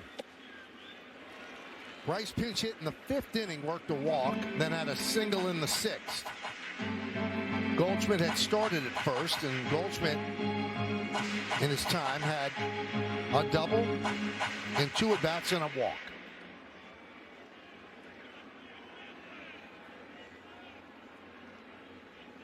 1-2.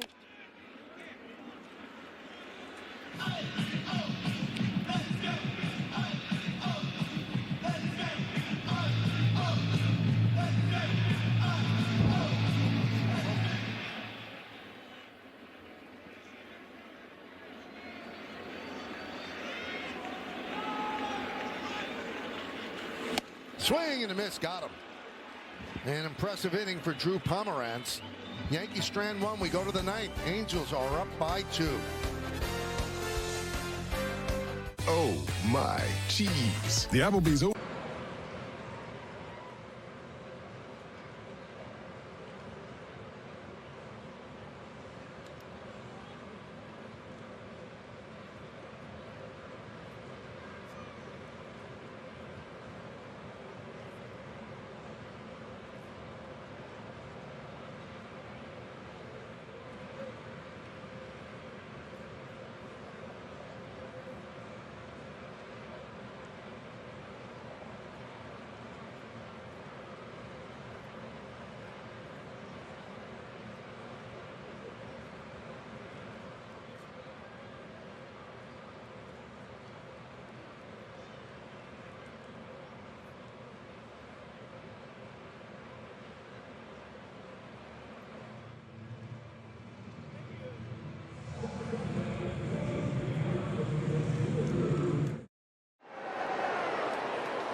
On Yes and the Gotham Sports app.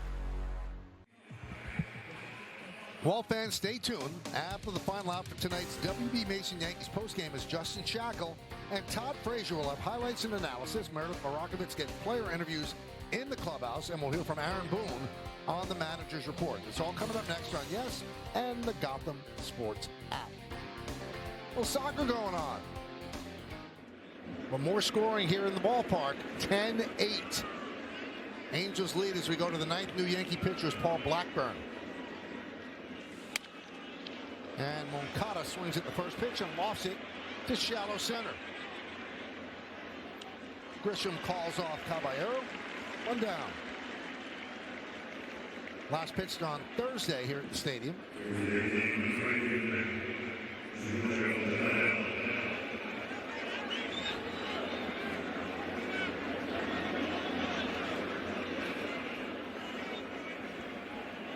So here is Yoan Moncada.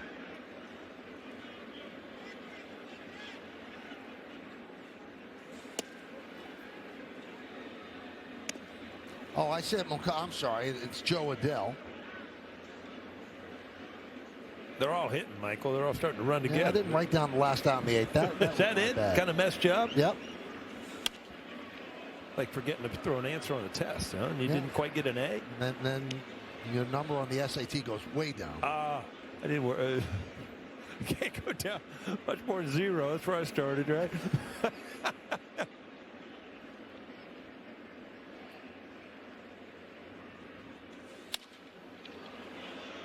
Fly ball, center field. 2 away. And that'll bring up Josh Lowe. Back when we took that test, Paul, didn't you get like 200 just for signing your name? Well, you got some free points, if you could spell your name right. That was pretty good.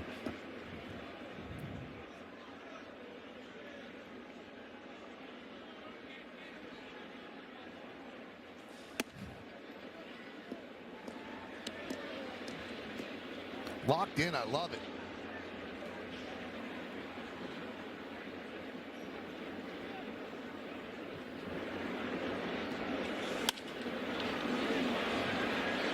Fly ball. And Grisham makes all 3 putouts. We go to the bottom of the 9th. Do the Yankees have a rally in their bones?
Game-changing drives of the game brought to you by Audi and the all-new Audi Q3, both off the bat of the captain. In the first inning, deep into the left center field bleachers, his 5th home run of the year, and then in the 6th, a solo blast. Both bullets, both well hit, and contributing to the Yankees' 8 runs. But they need more as they go to the bottom of the 9th inning to avoid their 6th straight loss. Jordan Romano has not allowed an earned run in 5 innings. Last pitched on April 6th. 7 strikeouts in 5 innings. Peraza, the former Yankee, takes over at third base. And Teodosio takes over in left field.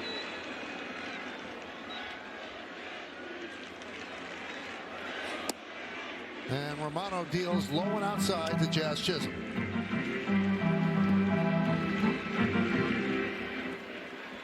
Five hitless innings across 6 appearances, 4 for 4 in saves.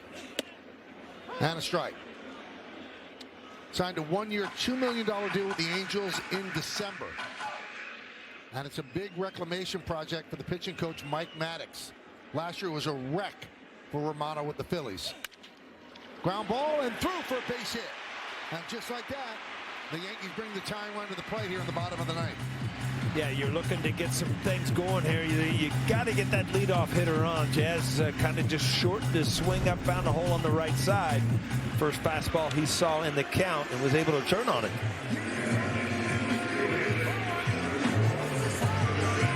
that slight uppercut. He's not staying through the ball completely. They got enough of that to get it through the right side. So here's Grisham, came off the bench for a pinch hit 3-run home run in the 5th. First home run of the year. Romano last year with the Phillies, 8.23 ERA in 49 games. And the Angels thought there were some things they could tweak with him.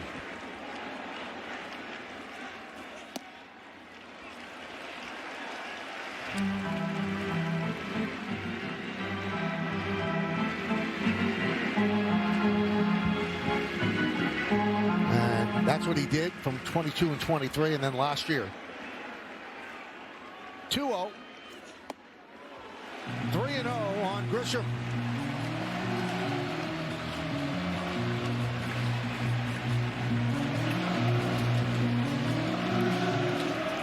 Yeah, the way this game's going, Michael, you just want to keep the ball rolling to try to get Aaron Judge a bat in his hand at some point.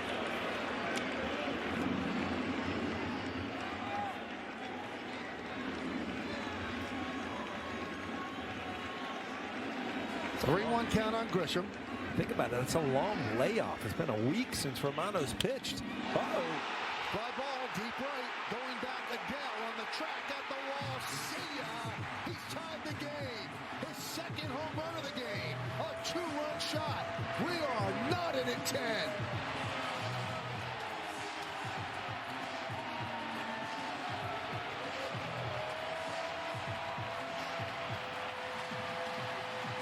What a huge night coming off the bench. Trent Grisham's second home run of the night. 5 RBIs on the night and some really good aggressive swings. The Yankees are giving up here, Michael.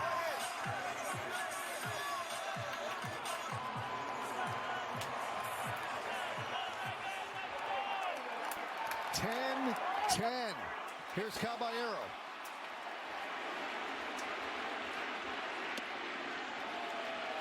It's a night of multiple home runs. 2 by Trout, 2 by Judge, 2 by Grisham. Can Caballero make it 2 and win the game?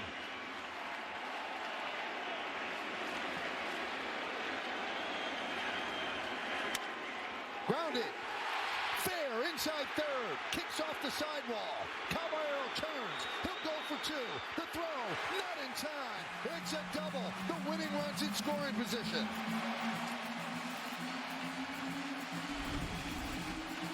Well, this is what just happened to put him in this position. Trent Grisham, second home run of the night. Use that momentum and just keep the rally going. Your 1 base hit, or possibly if you get him over, a sacrifice fly for having the best win of the year right here for the Yankees.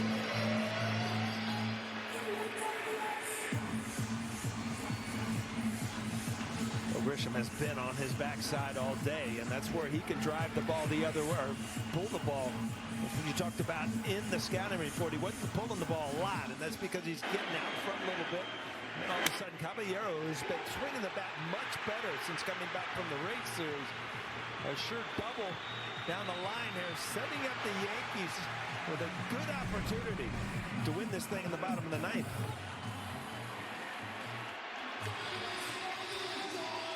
So here's Austin Wells. The Angels are expecting a bunt. They're in at the corners. The Yankees have already tied the game. There's a runner in scoring position. Not sure why they'd have to bunt. And they were not as he checks the swing.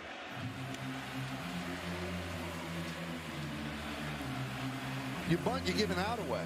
You let them swing away, you have 3 outs to go, and Judge is going to come up. We also have a left-handed hitter. Naturally, you can pull the ball on the ground if you give that a shot. You've got good wheels with Caballero at second base. Neto having to hold him, so there's no trick plays where he can try to follow him.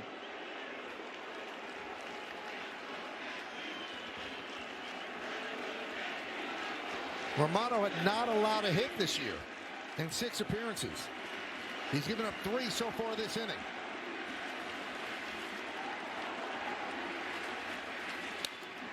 Foul back to the screen.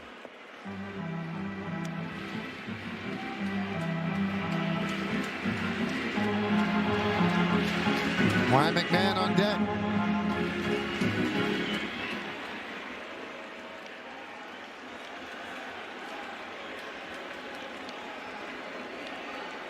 Caballero goes for third. No throw, he makes it. Stolen base, and now 90 feet away from winning the game. Well, Caballero has no fear whatsoever. His 6th stolen base, a great jump. Puppy doesn't even attempt. And that's just good base running. I mean, he had him timed. A lot of times closers don't have great moves. They get involved in trying to throw the ball, overthrow the ball. It's great timing. Great time to steal third base. And by stealing third, forces the Angels to bring the infield in. It's 3-1 now on Wells.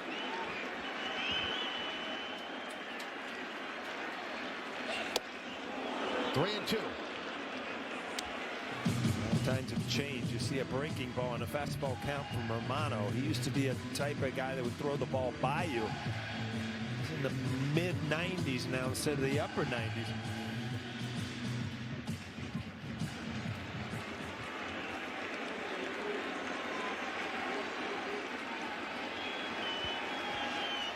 McMahon on deck. Judge after him. 3-2. And a walk to Wells. So this could be the moment for McMahon. He has not had a good start to the season. He has all singles. He's 0 for 2 today coming off the bench. This is his moment to shine, to give the Yankees a victory and get his head in the right space. I agree, Michael, and it's a great opportunity. It's a good matchup. You've got a righty out there, a 2-pitch pitcher. Put the ball in play hard and go home a hero. Jumps on the first pitch. Fouls it back. He had an opportunity yesterday to tie the game. Jumped on the first pitch and grounded it to first to end the ball game as the Yankees got swept in St. Pete. He's had 7 career walk-offs and 3 walk-off home runs.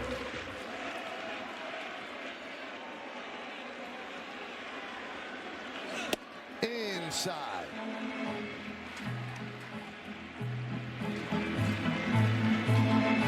He's had 1 walk-off with the Yanks. A single on July 30th last year against Tampa Bay. Infield in. Outfield in. Strike. Yeah, at this point you might as well challenge it. Ball looked questionable low. Have to wait and see if it did hit the strike zone. That's a ball. Challenge works for the Yankees. It flips the count back to 2-1. What a big pitch right there, Michael. 1-2 and 2-1. What a difference as a hitter.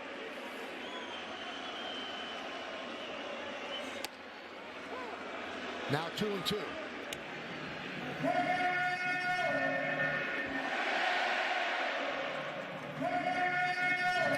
Well, if you have an approach and you're looking the ball out over the plate, you can't let that pitch, that inside fastball, change your approach now. You got to stick with it. 2-2. Wells was going from first. They were going to let him take it. Here's McMahon's walk-off as a Yank. Scored a single, but hit it deep to center.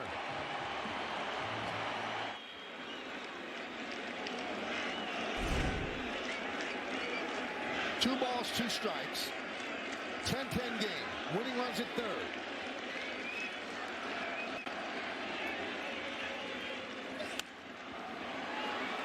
Fouled away. Again, really wearing out that inside corner, not being able to get to it. But if you start to open up to try to get to that pitch, it's a strikeout if he goes away. So you've got to stay out over the plate. If you get jammed, you get jammed. And you infield in, a jam shot will win this game anyway. Caballero, the winning run at third. Wells at first. Nobody out.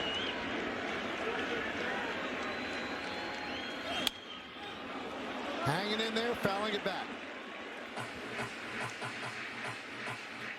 Well, Wells stealing second base here. You know, I don't think it's really going to matter if they get McMahon out. I think you would walk Judge anyway to load the bases up either way if Wells is on first or second and set up a double play with Cody Bellinger.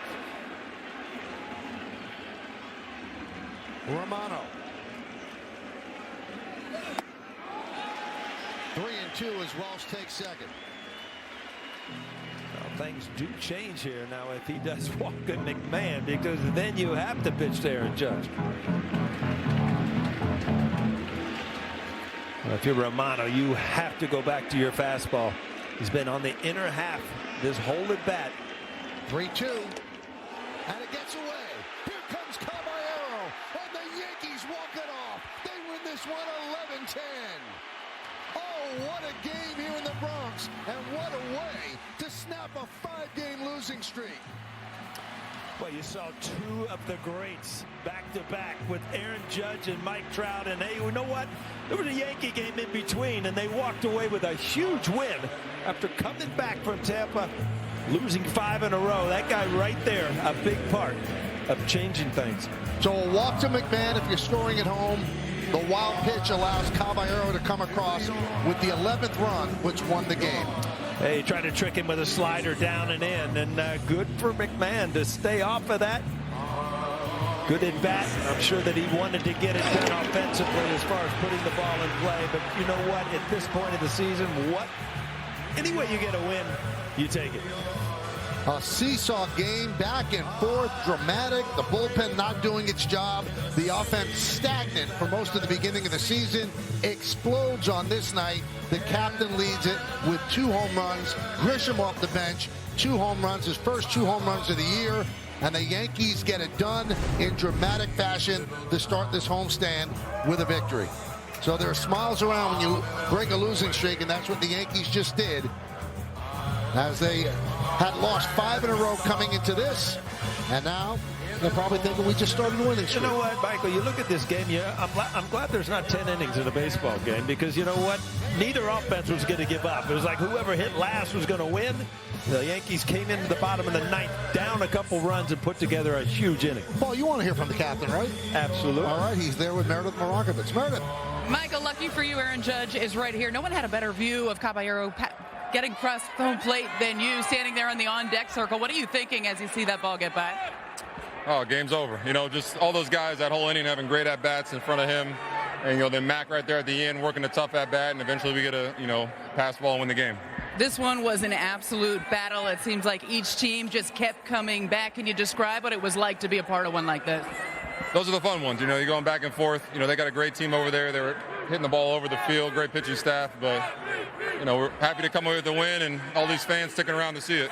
They're chanting MVP. Did it feel like a battle between 2 3-time MVPs? Because it seemed like you and Trout were going back and forth. He always puts a show on in New York, so that was fun to compete against him and that team. And looking forward, we got another 3 tough games against them, and looking forward to more. What do you think of the offense production overall? Trent Grisham, first 2 home runs this season. Other guys with big contributions as well, including Jose Caballero.